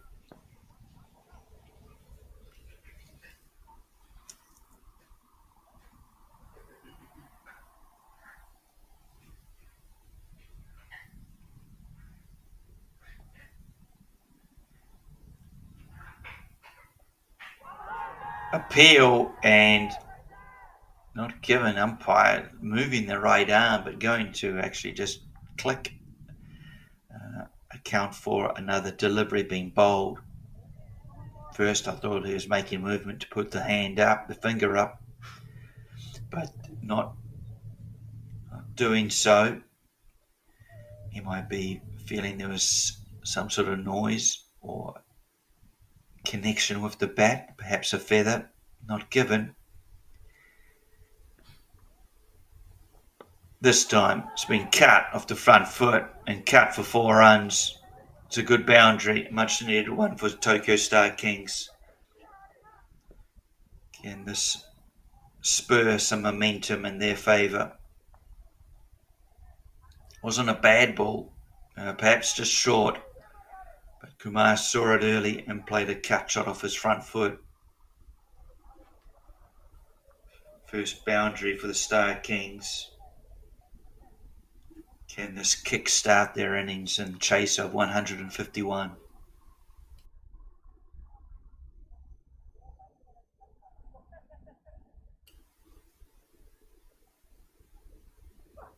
A lot fuller and looking to hit over the covers, does so successfully, but no real timing, and a 2-3 touch from the fielder there will allow the batsman to come back for a comfortable second run.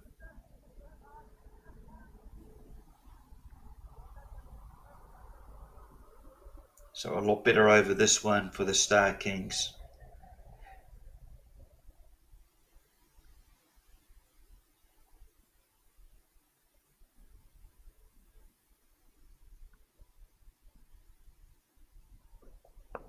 This time it's short again and has been dragged onto the onside, out to mid-wicket, square, deep square area.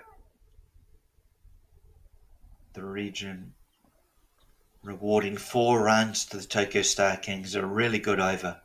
Again, just short, and Kumar gets onto it nicely. Plenty of room out there as long as you're able to beat square leg.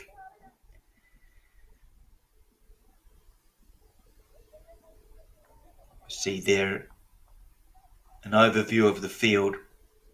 You have a short fine leg and deep mid-wicket.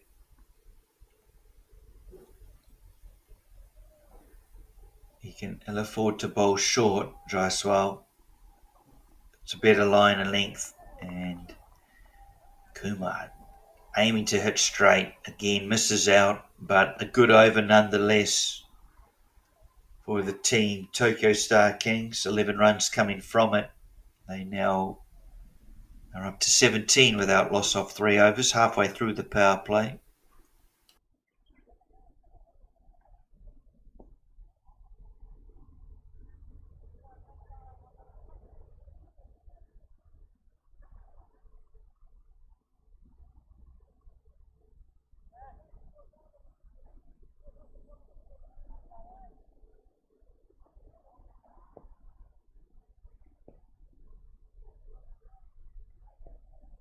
At the same stage, MIB, they were 17 for 1 after the first 3 overs, so neck and neck, these two teams. At this early stage, a lot of cricket to go. You will hear the chiming of the school bell, what used to be formerly Tanuma High School, before being refigured into a cricket ground, an international cricket ground.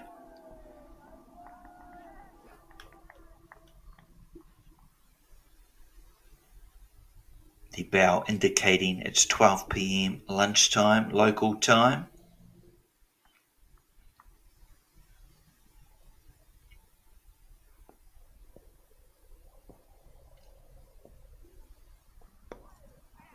Played onto the onside, no real timing, so it doesn't travel far from the bat, but good enough for another single to the tally of the Star Kings. Mentioned previously, both teams having played half their fixtures thus far, 2 games apiece, neither team having a win, so another loss here will perhaps see them not in the running to make the quarterfinals. A win, however, keeps them in the match, as does a lovely 4 played off the back foot, swatted through the mid-wicket region. Here's the JCA replay. Just sets a balance, clears the front leg really, and plays a flat bat shot for 4 runs.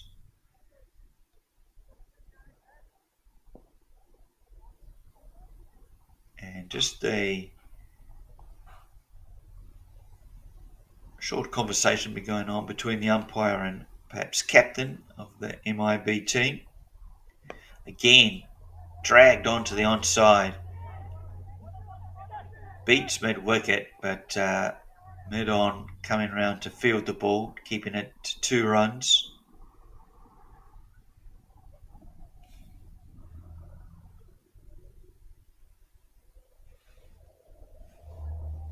Govindasamy and Ragasamy building a bit of a foundation, putting on so far a partnership of 24. This time dragged over to onside, plenty of space out there, and it'll travel for 4 runs, and much to the delight of the team members sitting out in that mid-wicket region in what is a bit of a shaded area you see there on your screen right now. 4 overs gone, 28 without loss. Run rate currently at 7. It's all things are on target for this chase, the Star Kings.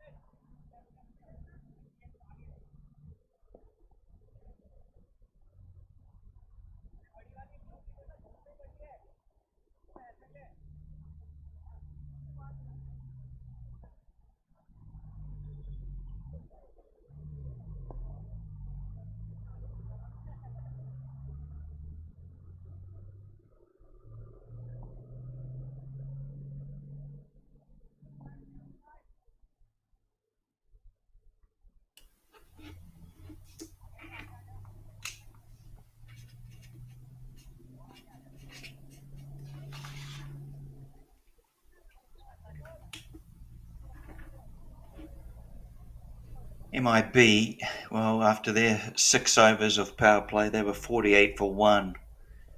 Currently, the Star Kings, 2 overs remain in their power play. This one's just been played out to long on for a single. After 4 overs, the Star Kings are slightly ahead in terms of runs being scored, but overs at 5 and 6, very good ones for the MIB team.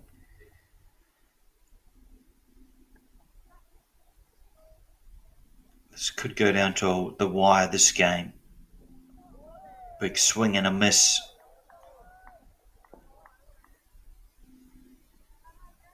Sarav Bhumik, who batted so well for his team earlier on,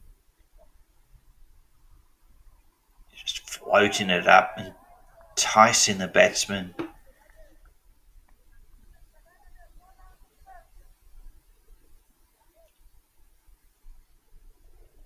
This one a bit flatter, doesn't get as high, and you can feel a little bit of a nervous period here for the batsman Kumar, looking then to get down the other end, but strongly urged back by his non-striker. This time again drags out onto the onside. He really does love this area of the cricket ground. This time just a 1 run taken.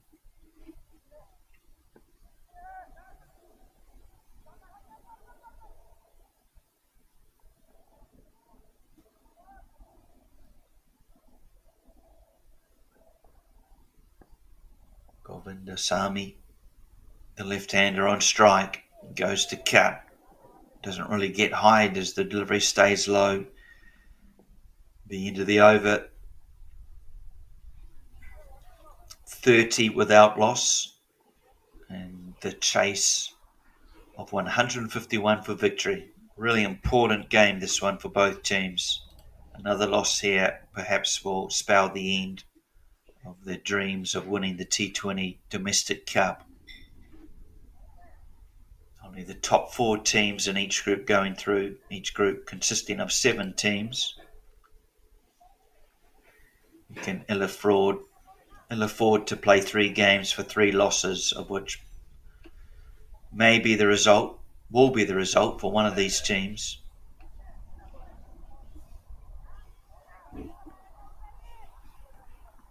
Which team that will be, well, we will find out in 15 overs time. May end before that, of course, but the game in the balance. Looking at the current worm, it's almost neck and neck. Wide one, wideish and played at. Batsman had the right idea, looking to play through the covers, but ball sailing over the bat.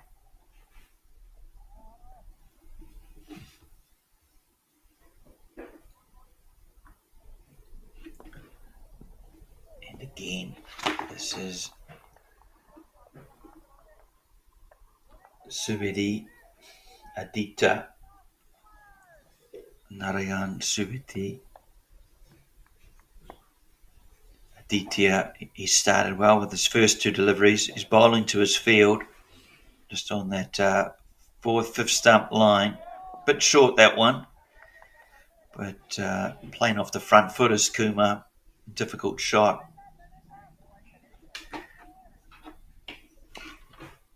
If you're looking to make better decisions in these remaining three deliveries, 3 dots, the pressure's building. You feel a release shot coming up here for Kumar. Does.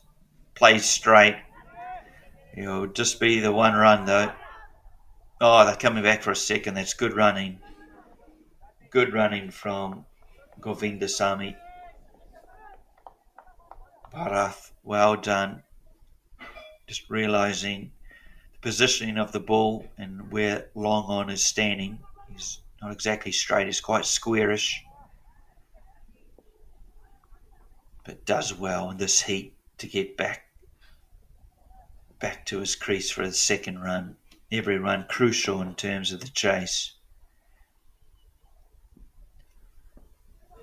Down leg side, another extra.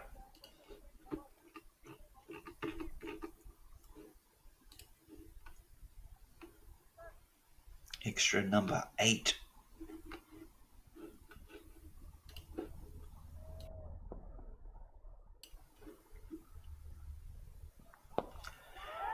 It has been swatted, and did it go through the hands? It's over his hands. The result being 6 runs. And the maximum for the Tokyo Star Kings.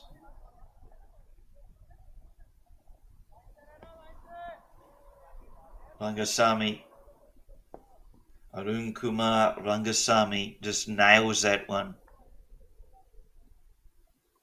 Final ball of the over this time. He just plants his front foot and really looking, should have been playing perhaps a cut shot, but looking to hit straight, misses out. Either way, the end of the over, 39 without loss. And the 6 overs, the power play is done. You just see the signal there from the umpire. So in comparison, the men in blue, they were 48 for 1 after their 6 overs, first 6 overs.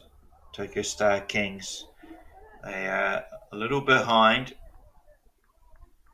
another 9 runs behind, but yet to lose a wicket. So that is in their favour. The current run rate just been under 7. Run rate required to win this match is at a perfect 8. Left-hander back on strike. Almost a wide ball called, but you feel an opportunity there for a stumping. Govindasamy just losing his balance somewhat, looking to play the ball onto the onside off his pads. Saruv coming round the wicket to the left-hander.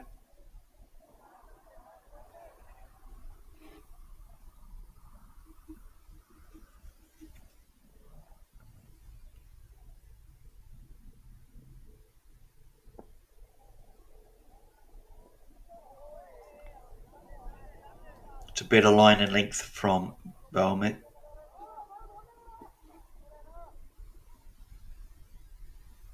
Scored 44 off the bat, did Saurav. Now bowling. Well, shy at the stumps from the keeper, but never close at all. Putting his hand up just to apologise to his teammates how wide of the mark he was.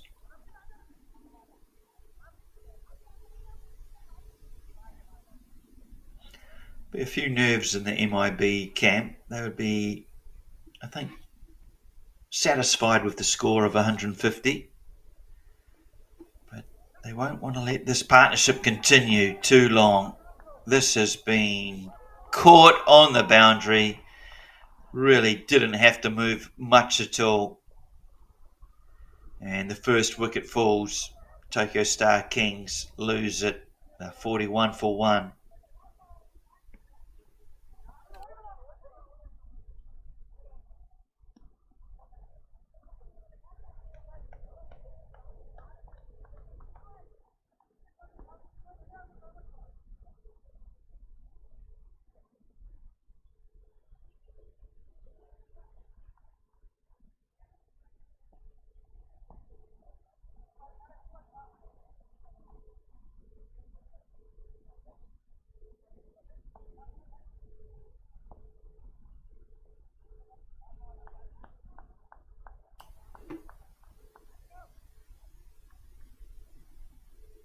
So Arun Kumar Rangasamy has to depart. He's been out caught. 29 runs, a good contribution for his team. He's laid the foundation. Just going for another boundary shot out to mid-wicket, just falling perhaps a metre short of the boundary rope. Good catch taken from Jaiswal. Didn't have to move much, but still had to be taken. We saw the Tokyo Star Kings put down a number of catches, which may eventually cost them this game. So far, MIB have been good in the field. Sakar, the new batsman for the Star Kings, TSK.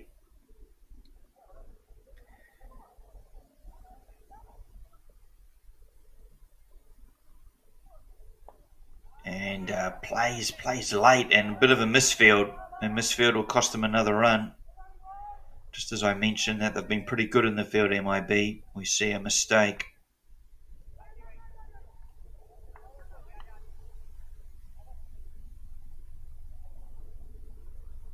Seven overs done, 43 for 1.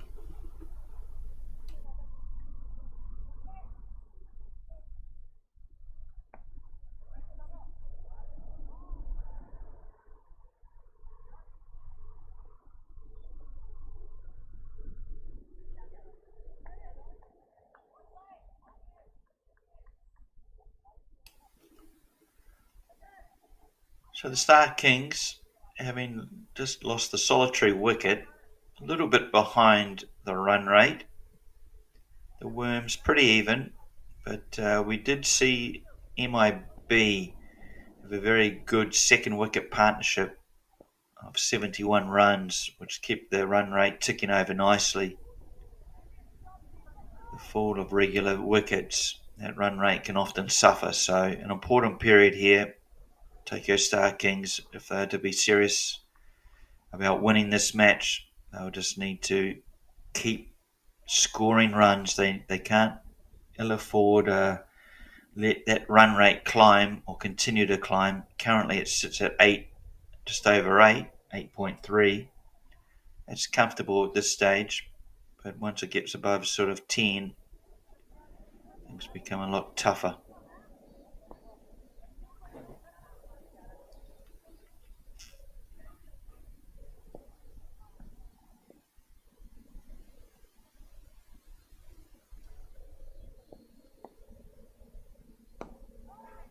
Played with a straight back, driven back past the bowler who almost couldn't really go after the ball as the non-striker perhaps impeded his way a little bit. They do well in getting back for a second run.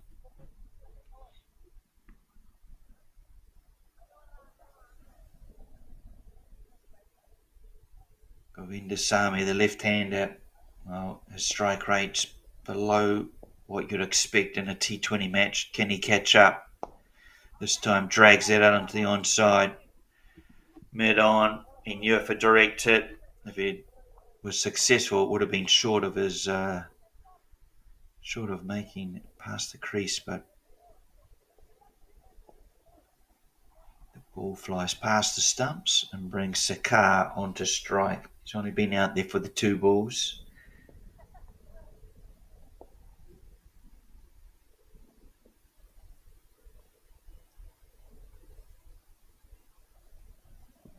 Down leg side, but he catches up with it, plays it, but down to fine leg.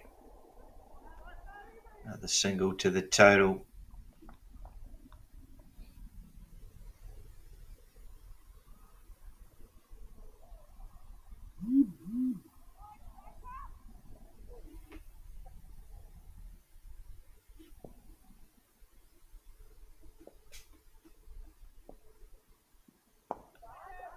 Slashes over the covers. It's a great shot. Will it carry? No. Just sort of got a bit high on the outside edge of the bat. I think he's looking to drive a bit straighter. He'll return for a second run. 7 off the over, 1 ball remain.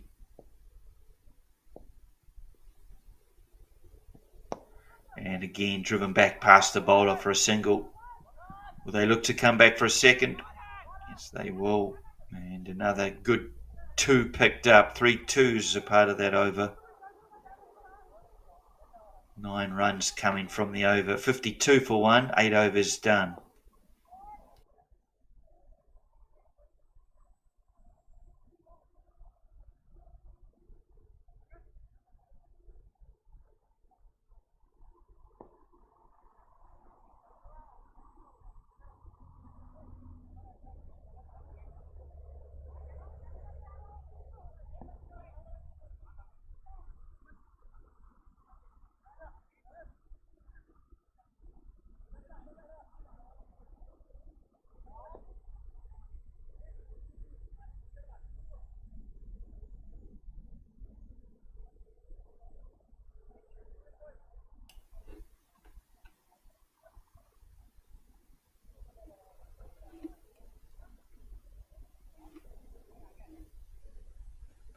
Interesting period of the match here.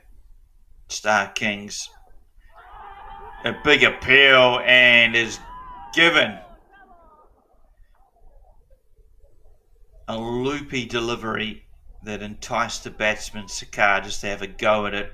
And as he plays across the line, he unfortunately misses it and it hits his back pad, which was directly in front of the wicket. A good decision, and the second wicket falls here. 52 for 2 just at the beginning of the 9th over.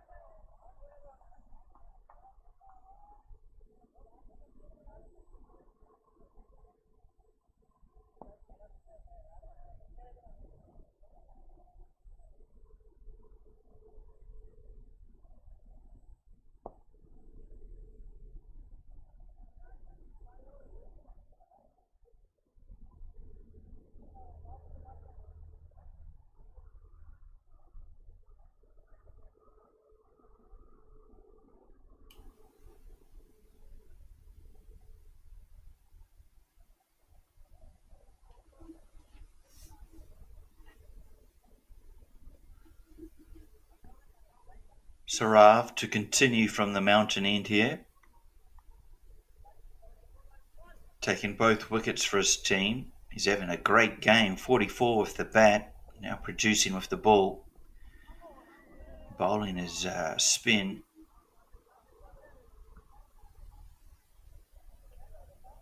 Certainly will be one of the nominations for MVP, player of the match. Oh, it's been left alone, and the new batsman for for the Tokyo Star Kings. Chidambaram Ranjiv, he's having to deal with this spin, and he's just getting a good stride out and playing defensively, just having a good look first. Run rate required in that 8 figure. It's still manageable. It's climbing up towards 9, but it's manageable. This time squeezes it out inside edge and square leg, because it's probably more on a 45-degree angle. One to field that, and brings the left-hander Govinda Sama.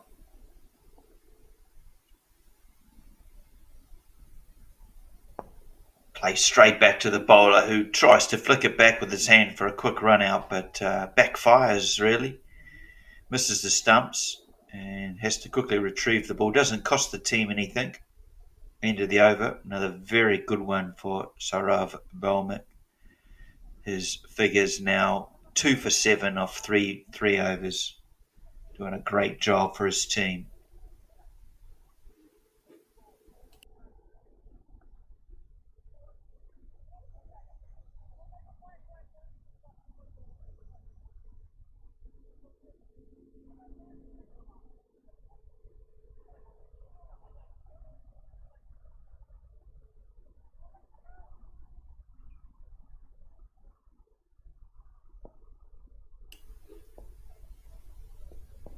Patel, the new bowler for MIB, the captain with his left arm orthodox.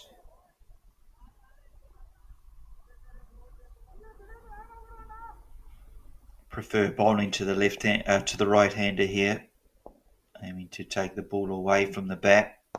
Driven straight. Long on will just restrict that to the 1 run.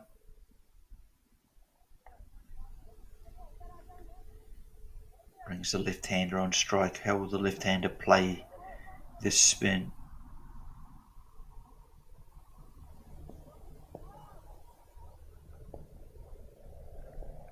Perhaps looking to sweep. Play onto the onside, perhaps capitalising on anything short. He will look to pull, play over mid-wicket. They really could do with a boundary or two at this stage. Tokyo Star Kings, the run rate's just starting to drop. Goes to cut, but plays under the ball. Another dot ball, just adding to the pressure. 2 remaining in this first over of Patel's.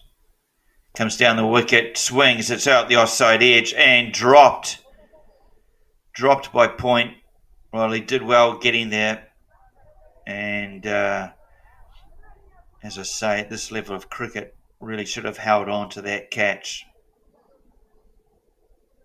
First catch to go down here for MIB.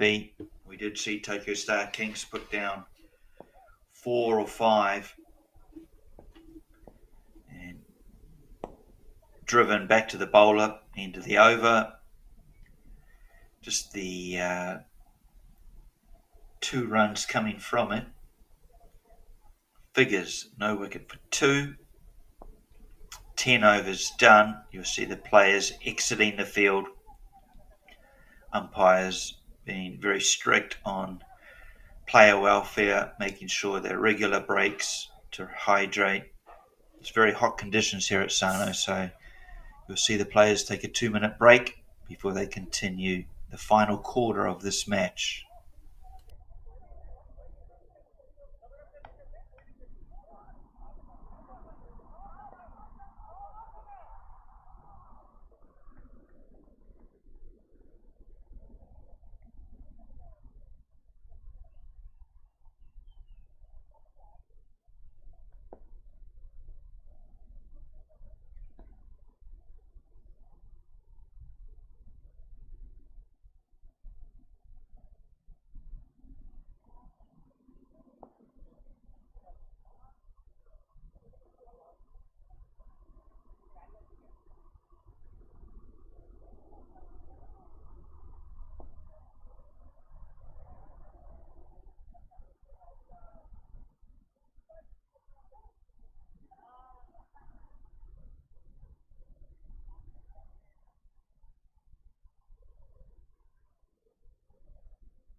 So the remaining quarter of the match here in progress.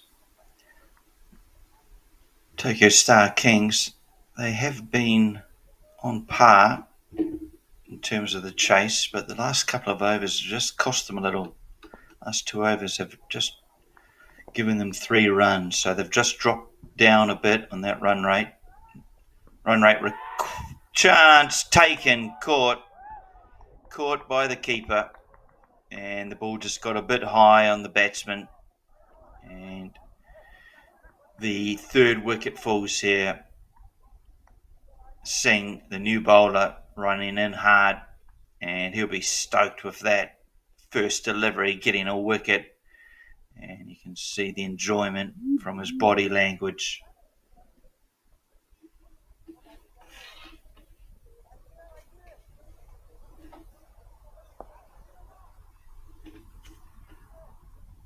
Catch being taken from Zishan Ahmed, keeping for the Men in Blue team today.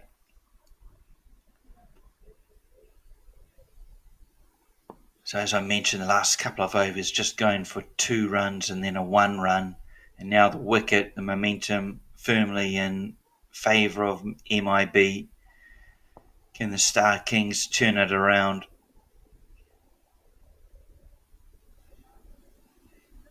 Gautam Kumar, the new batter to the wicket, yet to face a ball alongside Chidaram Baram. He's been there for 7 deliveries, so both batsmen new to the wicket really. And Kumar just defends this back to the bowler. You can feel MIB just got their tails up at the moment. Just one last ditch effort, these final 10 overs. They need to be able to close this match out and get their first victory in the T20 format for the 24 season. Got him bowled, and Kumar comes and goes rather quickly.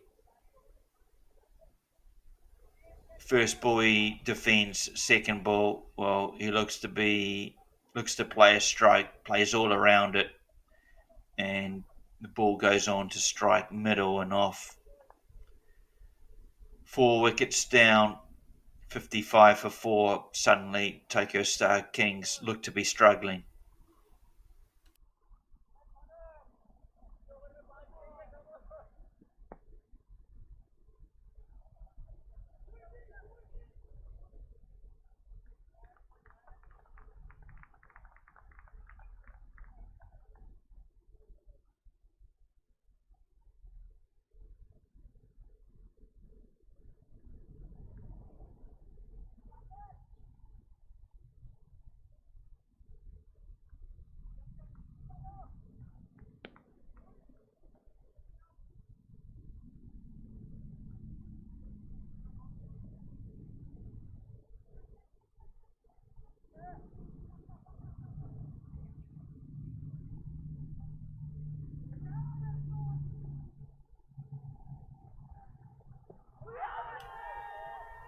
An appeal, half an appeal, but always going down leg side, especially.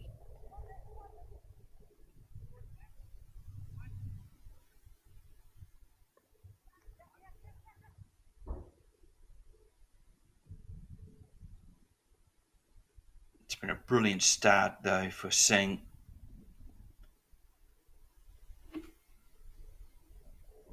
Two wickets, a run yet to be conceded. Again, he's honing in on middle stump. Well supported from his teammates who look eager and energetic in the field. And these last 2 and a bit overs, it looks like MIB have just taken a firm hold of this match. Can Maniyarasara pull it back for his team? What can he and his teammate do to stem this attack from MIB? Looks to play over mid-wicket, falling short of the fielder who's out there on the boundary rope. Just 1 run to the TSK total. 11 overs gone, 57 for 4. Well, after the break, things often happen, and they certainly did for MIB. Singh came out of what is his first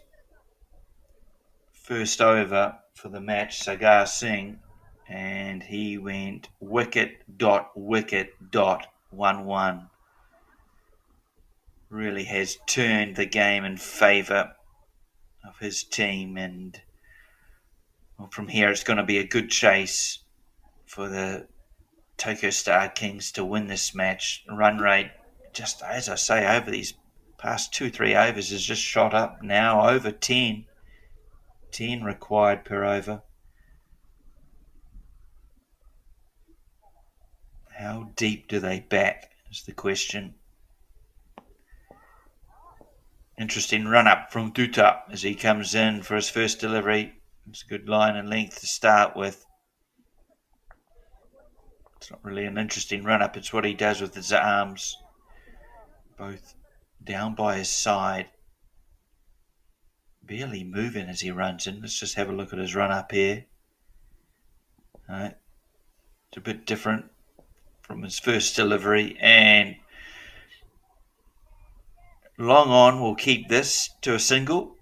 Just checking the batsmen to see how keen they were to try and pick up a second, but no. Satisfied with the one. Tokyo Star Kings really could do with a couple of boundaries over these next 5-6 deliveries. They're just struggling. These ones, in the meantime, they may help, but in the long run, it's not going to be enough.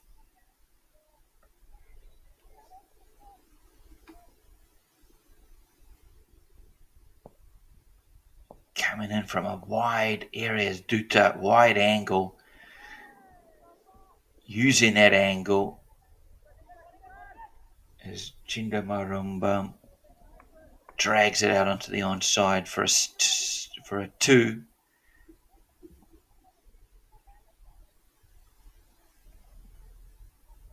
Suman Duta is first over.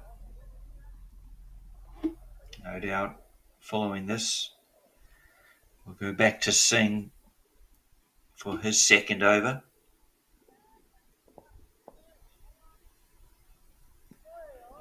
Wide called.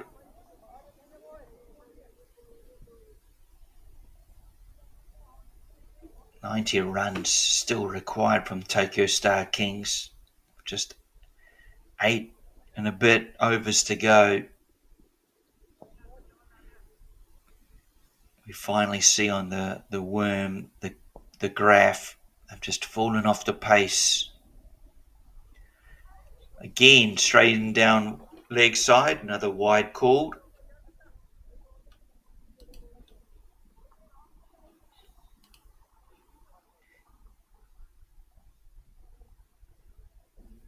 Extras from the match.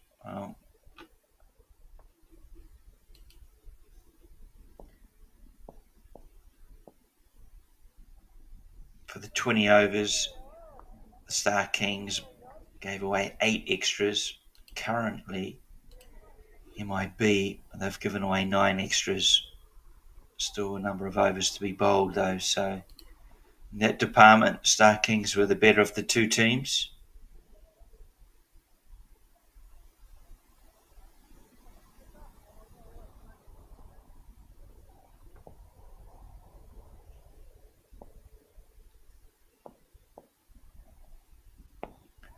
Whacked onto the onside and whacked wide of long on, so 4 runs the result. It's a good shot. A little bit agricultural looking, but aware of placement of the fielder and just making sure he did enough to get it wide of him, as well as hitting it away from mid-wicket, who's in there close, you see on your picture. Much needed 4 runs to the TSK's total. 12 overs done, 67 for 4.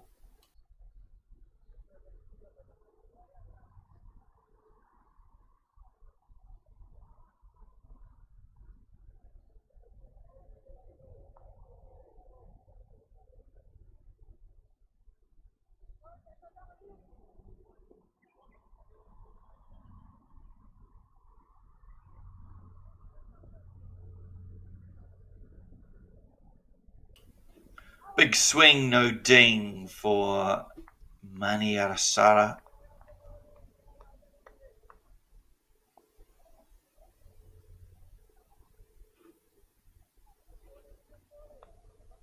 $83 for 3 at this stage were MIB. So, as I say, these last overs 10, 11, 9, 10 and 11 have all been MIB in terms of wickets or runs conceded, been quite miserly. Just added pressure to that TSK batsman. What can they do from here? Rajendran and Chinamaram. He's on 10 off 13.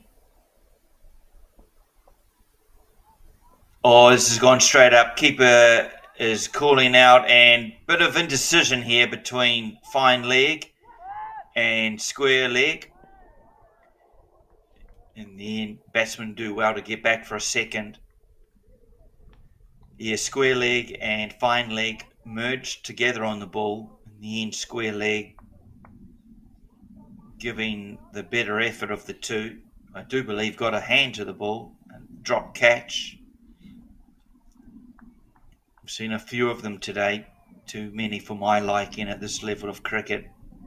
Star King's guilty of putting down five catches. MIB, I think that's their second miss. Not an easy one, especially when two batsmen converge. Could be a chance here again. Long on. Taken safely. First backpedaling, then realising the ball was not going to carry, and coming forward and taking a comfortable catch. A good catch.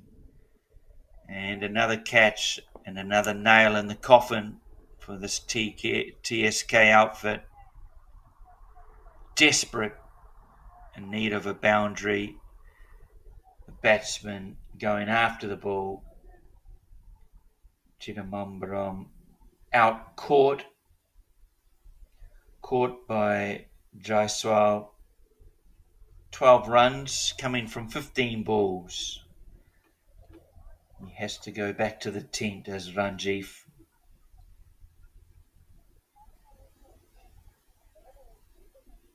Half the batsmen back in the shed. Mani Arasara, he's still out there with his three. His incoming partners, he's just going to find it. He's going to have to lead the team to victory. Can't rely on the bottom order to do so.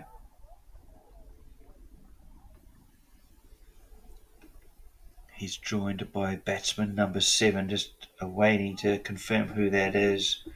Looks to be Kamagan.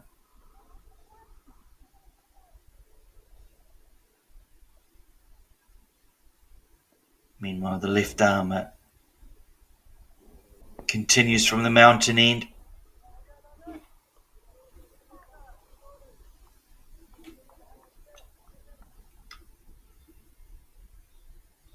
What a day it's been for Singh. Sagar Singh, 3 for 5. One ball remains in his second over. He'll be looking for a 5 for perhaps also to challenge a half appeal, but in the end doesn't even bother turning to look for the umpire's reply. Into the 13th over, 70 for 5. TSK in a spot of bother here. They need to dig themselves out of a hole.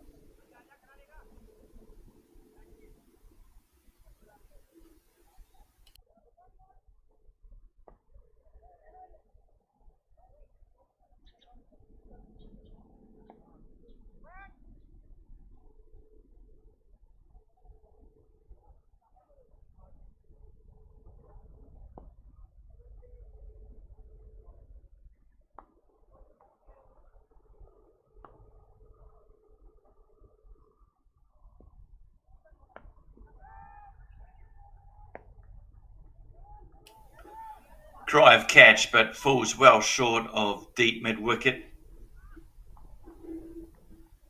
because it pitches so short of the fielder. The batsmen are able to get back for a second run.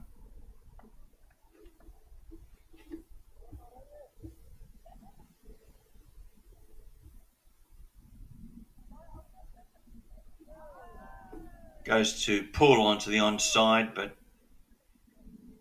in the end gets nothing of it.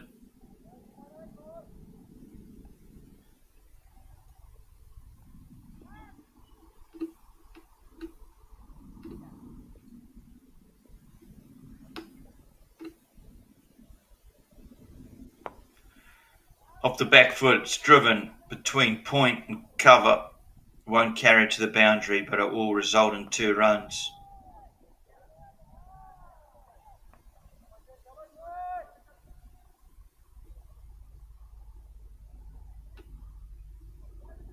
Reminder, there is an afternoon fixture taking place, 2 p.m. local time. It'll be just over an hour and 14 minutes away. Dragged again out into the onside. They have cover there to MIB and a bit of football play, a bit of quality football play from the fielder there.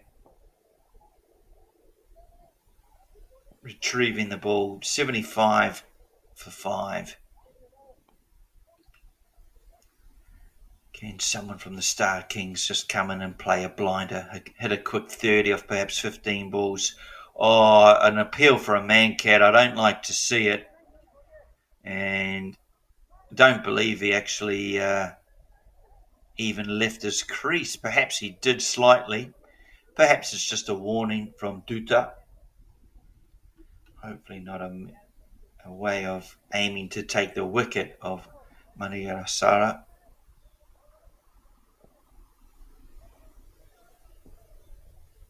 Digs it in short. Unfortunately, Kamagan can't get all of it. Gets enough to get down the other end. Another single to the total. Singles at this stage are not going to do it for the Star Kings. They need boundaries or a big over. Big over, perhaps a 15 or a 20. This one, taking all the pace off it as the bowler, just enticing the batsman.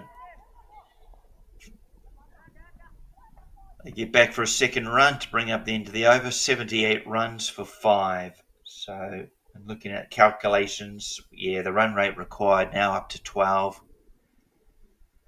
Really proving difficult to chase this score down now for the Tokyo Star Kings. They won't give up, of course.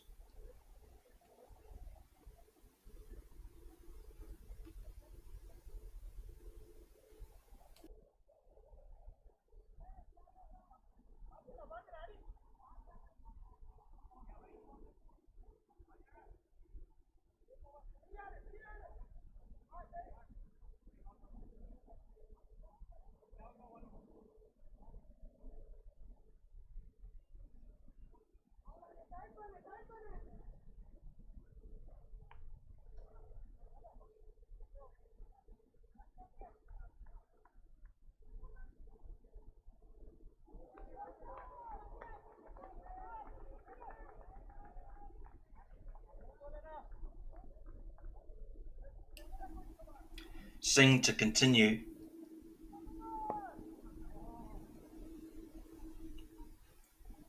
Already 3 wickets in his column.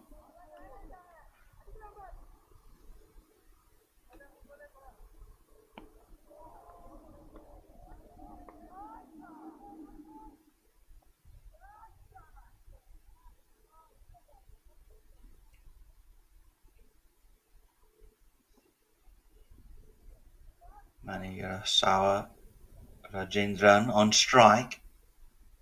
Plays out, over covers and does enough to get it over them, and 4 runs as a result. A much needed boundary for TSK.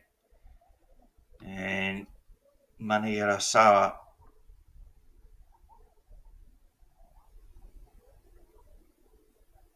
plays a nice shot, stretching for it. Just knew if he could clear those two inner fielders, it would carry for 4.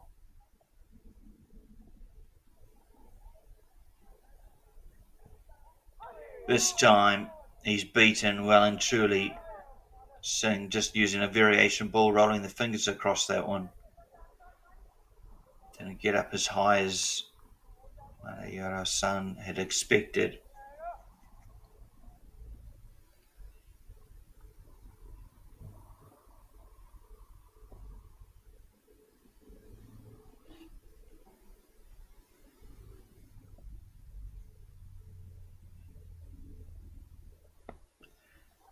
Eases back on this, plays deftly out to point, and an overthrow will create a second run for the team.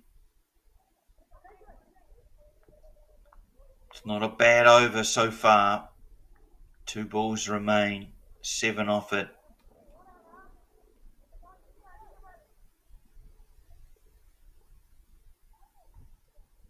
It's going to be difficult for the TSK team to continue going at 12.5 and over for these remaining 5 and a bit overs. Played boldly over mid-off for 6 runs. It's a great shot. Let's have a look at that on the replay. Using his power, he just blasts this one. Manayara-san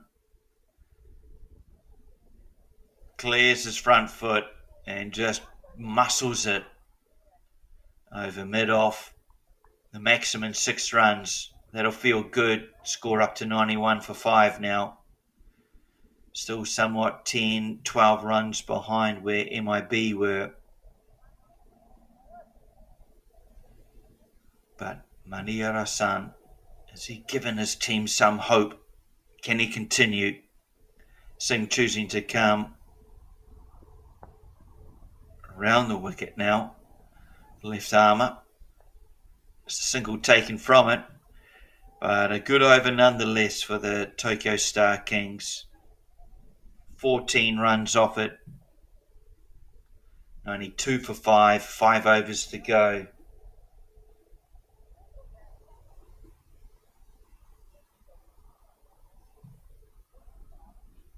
You can see there his teammates just running some water out to him.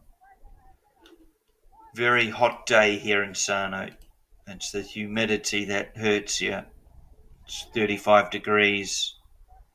But the humidity, I don't know what it is exactly, but according to my weather website, the real feel is 42 degrees. So it just shows you the humidity must be high. It's all very good and well for me sitting comfortably in a cool commentary box. But the players will be feeling it out there, as will the umpire.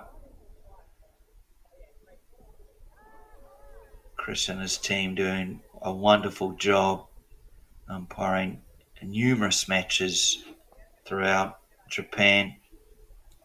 Often seen here at Sano, of course, the headquarters of Japan cricket. You see the block to the left of the artificial turf, 7 or 8 grass wickets.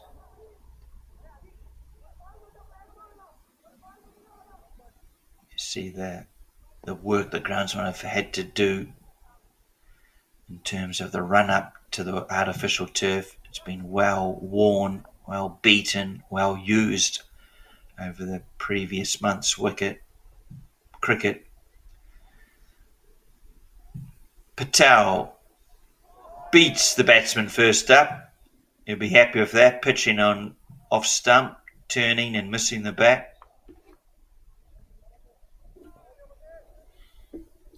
Patel's second over, just went for the 2 runs, the early one. This time though, he's just a bit too straight. And Manayara-san does a wonderful job in pulling him for 6 runs. Here's the replay. Just gets a bit straight, this Patel. And short. And, well, it's easy pickings for Manayara-san. Giving his team some real hope here. 29 off 17 deliveries. Now again down leg. He misses it, but so does the keeper. It'll run away, won't cross the boundary, but it will be another valuable 2 runs. Of course, been ruled as wide, so 3 wides really. Already 9 off the over and 4 balls remain.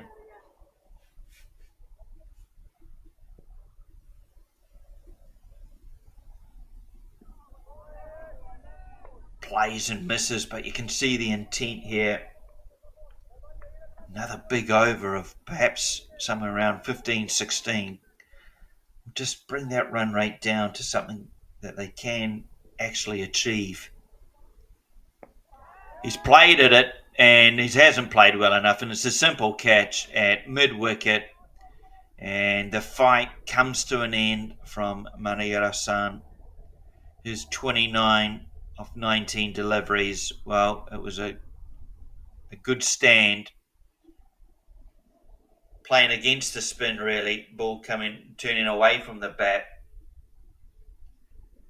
But you can understand the attempt in trying to hit the boundary, and it looks like players are just taking a break here. I believe it would be in the case of player welfare. The catch taken there was Subedi.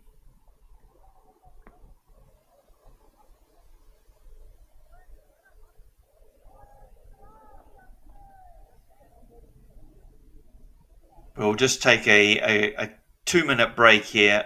I believe that in terms of player welfare, the umpires have just called for a refreshment break or an opportunity to take on some fluids. You see there, someone has brought a drink out to the umpire who also needs to be thought of in terms of welfare. Extremely hot conditions here at Sano.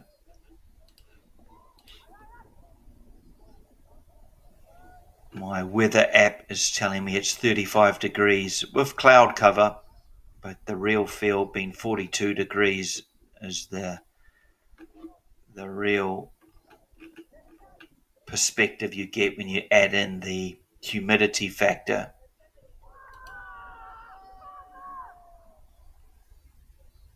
$50 runs needed off 26 balls is the equation for TSK. Something manageable if you're a top order batsman, not so easy for the latter order. Batsman number 8 will be making his way out. I believe that will be Vijaya Kumar. But we'll just take a break of 90 seconds. We'll be back shortly.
Back live for the final 5 overs here. Actually, 4 and a bit.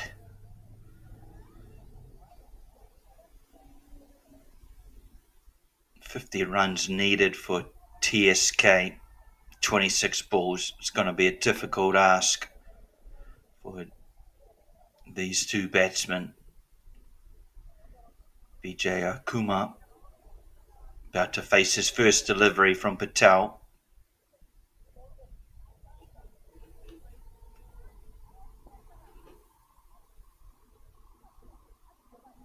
Extremely hot conditions here at Sarno.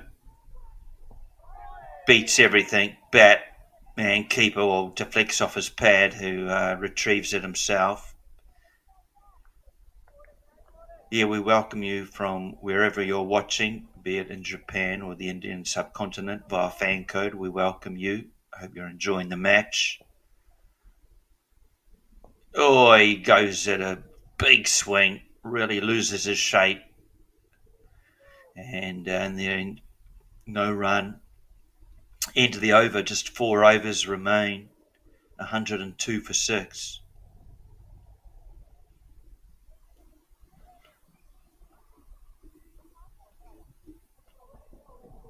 Yeah, we welcome you from wherever you're watching, as I said.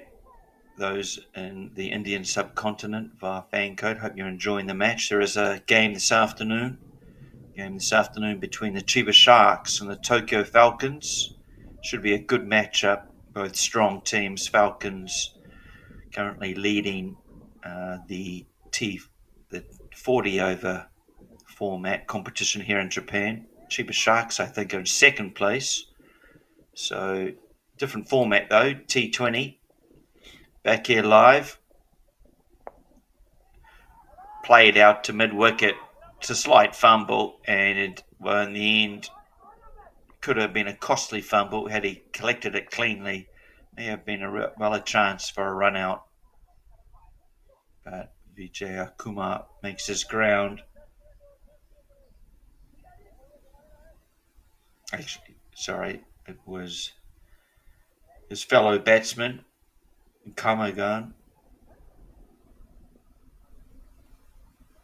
And, well, almost bluffed the keeper, didn't he? Looking to hit out to the mid-wicket region. Pulls out of it. In the end, tries to dab it down to third man. Misses that too. While all that was going on, the keeper was mesmerised and missed everything.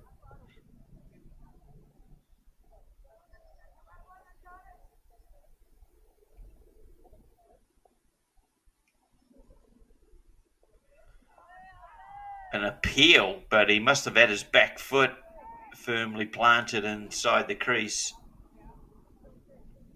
Certainly went after the ball. You can see what's on the mindset of the batsman.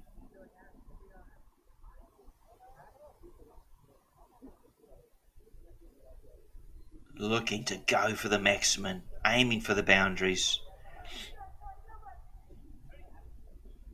21 balls remain, 48 required. Can Star Kings get up here? Can they do something miraculous? Play strong, comes off the toe of the bat really, and turned down for a run as well.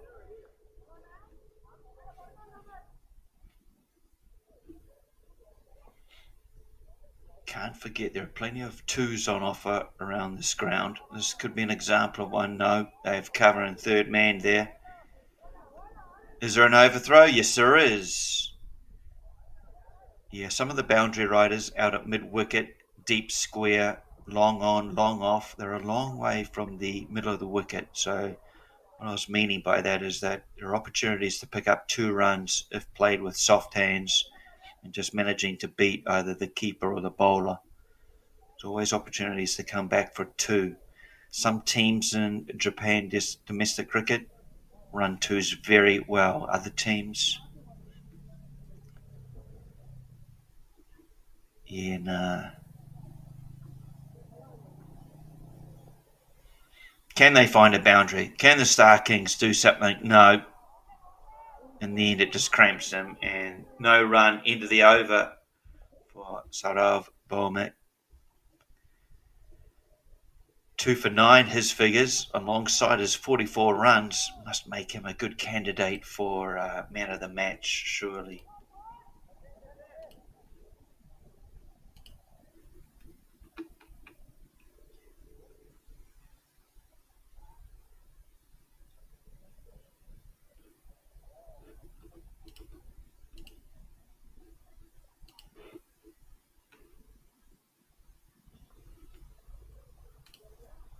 Perhaps his teammate Singh, very good bowling spell. Sagar Singh, 3 for 19,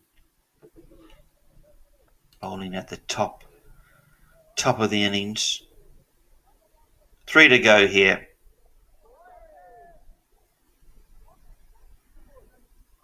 An appeal, almost a feeling that he had taken out leg stump, but outside of line, and hitting missing the stumps. Strong shot, muscled all the way for 6. A big 6 from Vijaya Kumar. And a very much well-needed one. Can he pull it off again? Perhaps another 1 or 2 or 3 of these. Well dispatched, as I say, muscled. He's got long levers. He's a big, tall lad. And you just use the full strength. A nice follow through. He'll go again, but this time won't time it. And he's been given. Bowled. Just a fuller delivery, not allowing him to get under the ball. You can see the replay here from Patel. And, well, the 7th wicket falls. Number 9 will have to come out, continue the work here.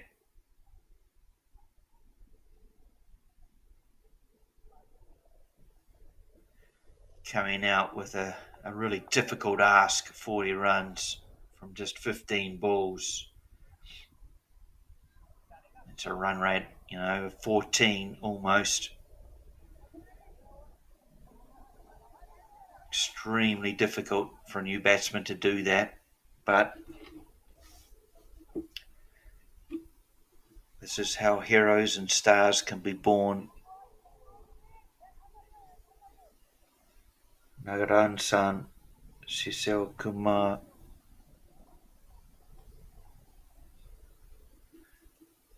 Apologies on the pronunciation of the name. It's Nagaranjan, his first delivery.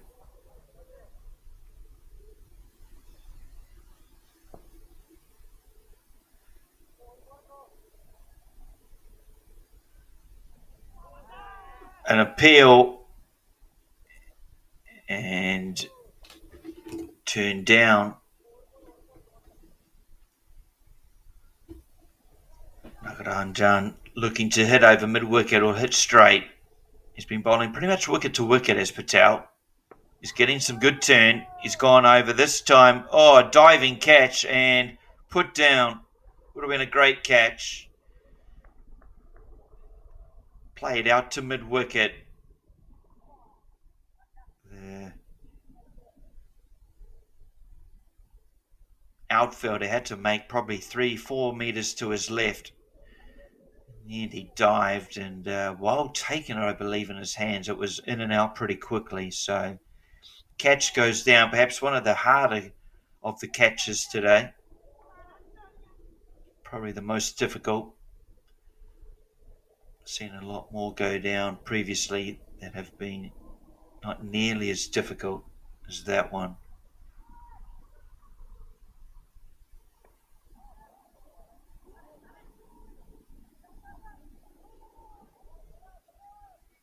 .39 from 12. Nagaranjan on strike. Can he be the hero for his team? Plays out onto the onside. Will just scamper through for a single. Probably not looking to challenge the fielder and take 2 there.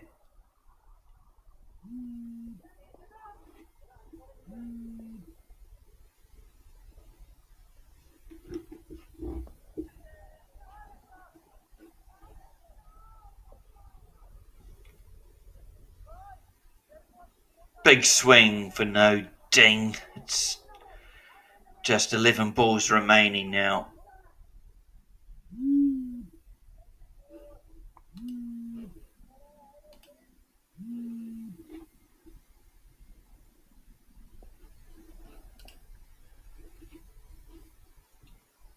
This time he goes again.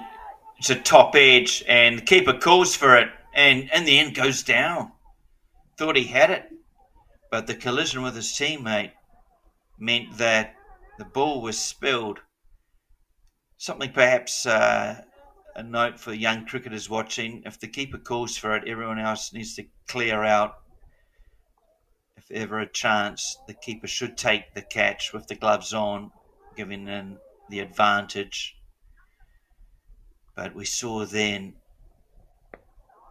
tonked over mid-wicket and kept in, well kept in. Had to use the foot to do so, but also pleasing to see his fellow teammate getting out to the boundary to support him, and in the end retrieve the ball and return it. There's 2 runs being taken. Bit of action with these final deliveries. Driven straight, long off will field it.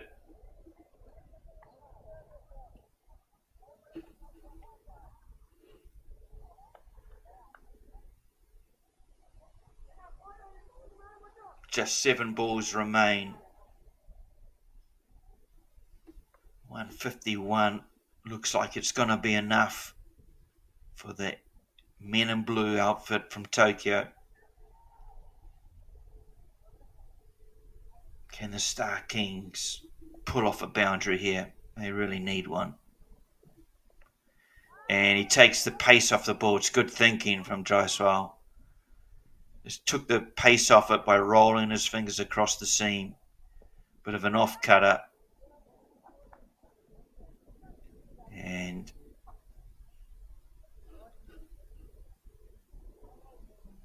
end of the over. As you can see, mathematically possible, but realistically impossible.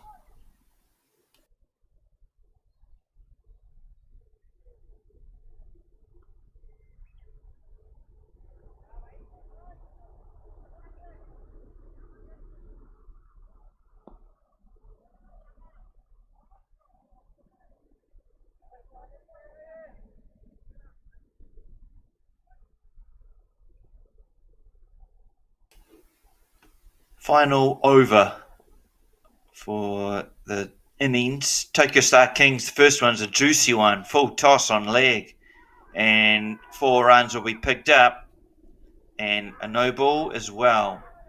So 6 deliveries remain. 26 required. 30, 29, 28 required.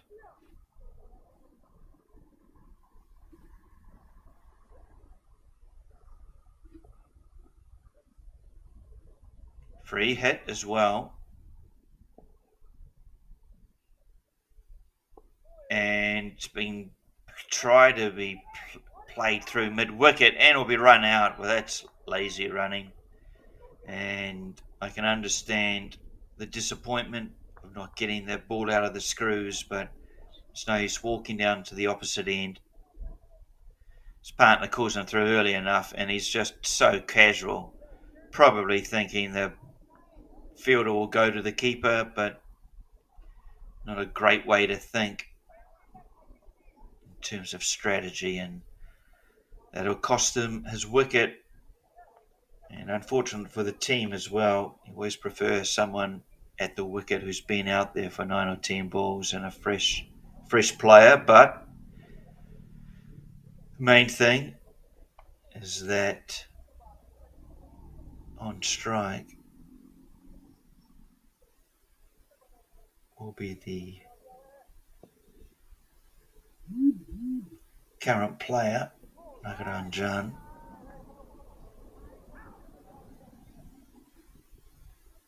Gone. Sorry, just missed that.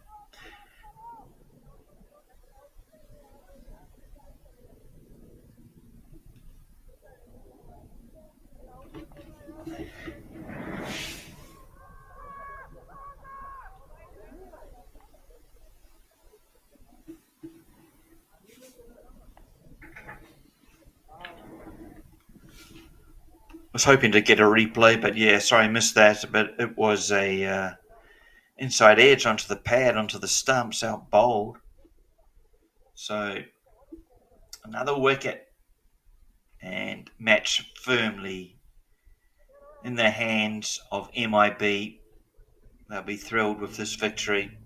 It'll give them a chance to stay alive in the tournament, perhaps go through to the next stage, the quarterfinals, and perhaps even further.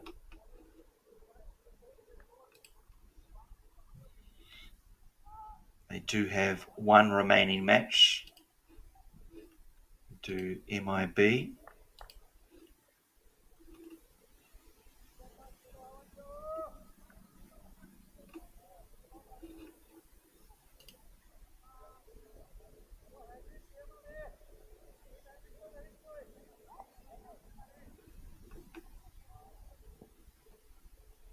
Final 4 deliveries coming up here at Sano. But an appeal going down leg, not given. Tanwa, the new batsman. And things just winding up in what will be victory to MIB. Congratulations to them. It'll be their first victory in this T20 format. Short, wide, and played pretty well through the cover region. Won't carry to the boundary, so just the 2 runs as a result.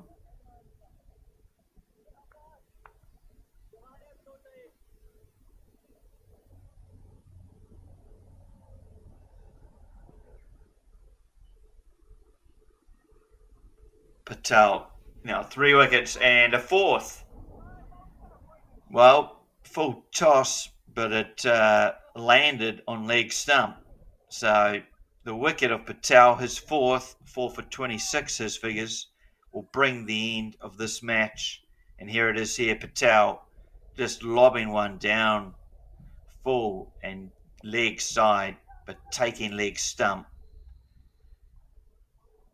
The victory goes to MIB, 125 for 10. The Tokyo Star Kings are all out. Men in Blue win this match by 25 runs.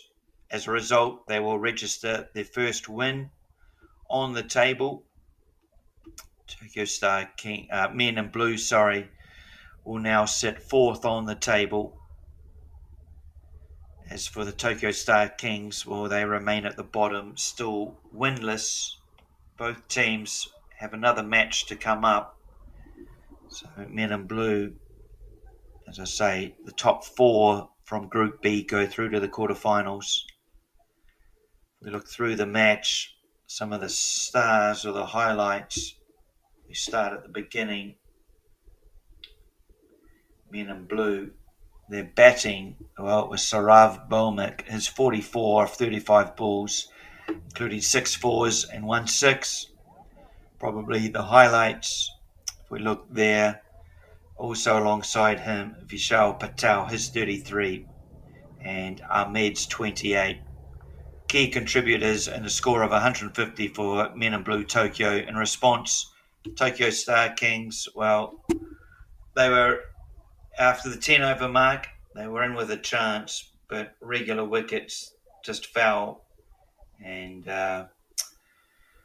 Rajendran's 29 and Ragasami's 29 gave them some hope, but in the end, it was a comfortable victory to MIB. Pick of the bowlers were Patel for MIB and Singh. Patel's figures 4 for 26, but Singh at the top of the innings, 3 for 19. He bowled really well, as did Saurav Bhowmik, his 2 for 9. Hard to pick him out of the match there. Perhaps it may go to Patel, if not Saurav Bhowmik. We hope you've enjoyed today's match. Do subscribe to Japan's Cricket channel for upcoming content throughout August and September as we wrap up this T20 competition. We're all over social media channels as well, Facebook, Instagram, X. Do follow us. We hope you've enjoyed today's match. A reminder, there is a match on this afternoon. That game's set to get underway at 2 p.m. That's just under 40 minutes away. The match between, I'll just have to check who that match is. the match between the Tokyo Falcons and the Chiba Sharks. Do join us then. Good afternoon.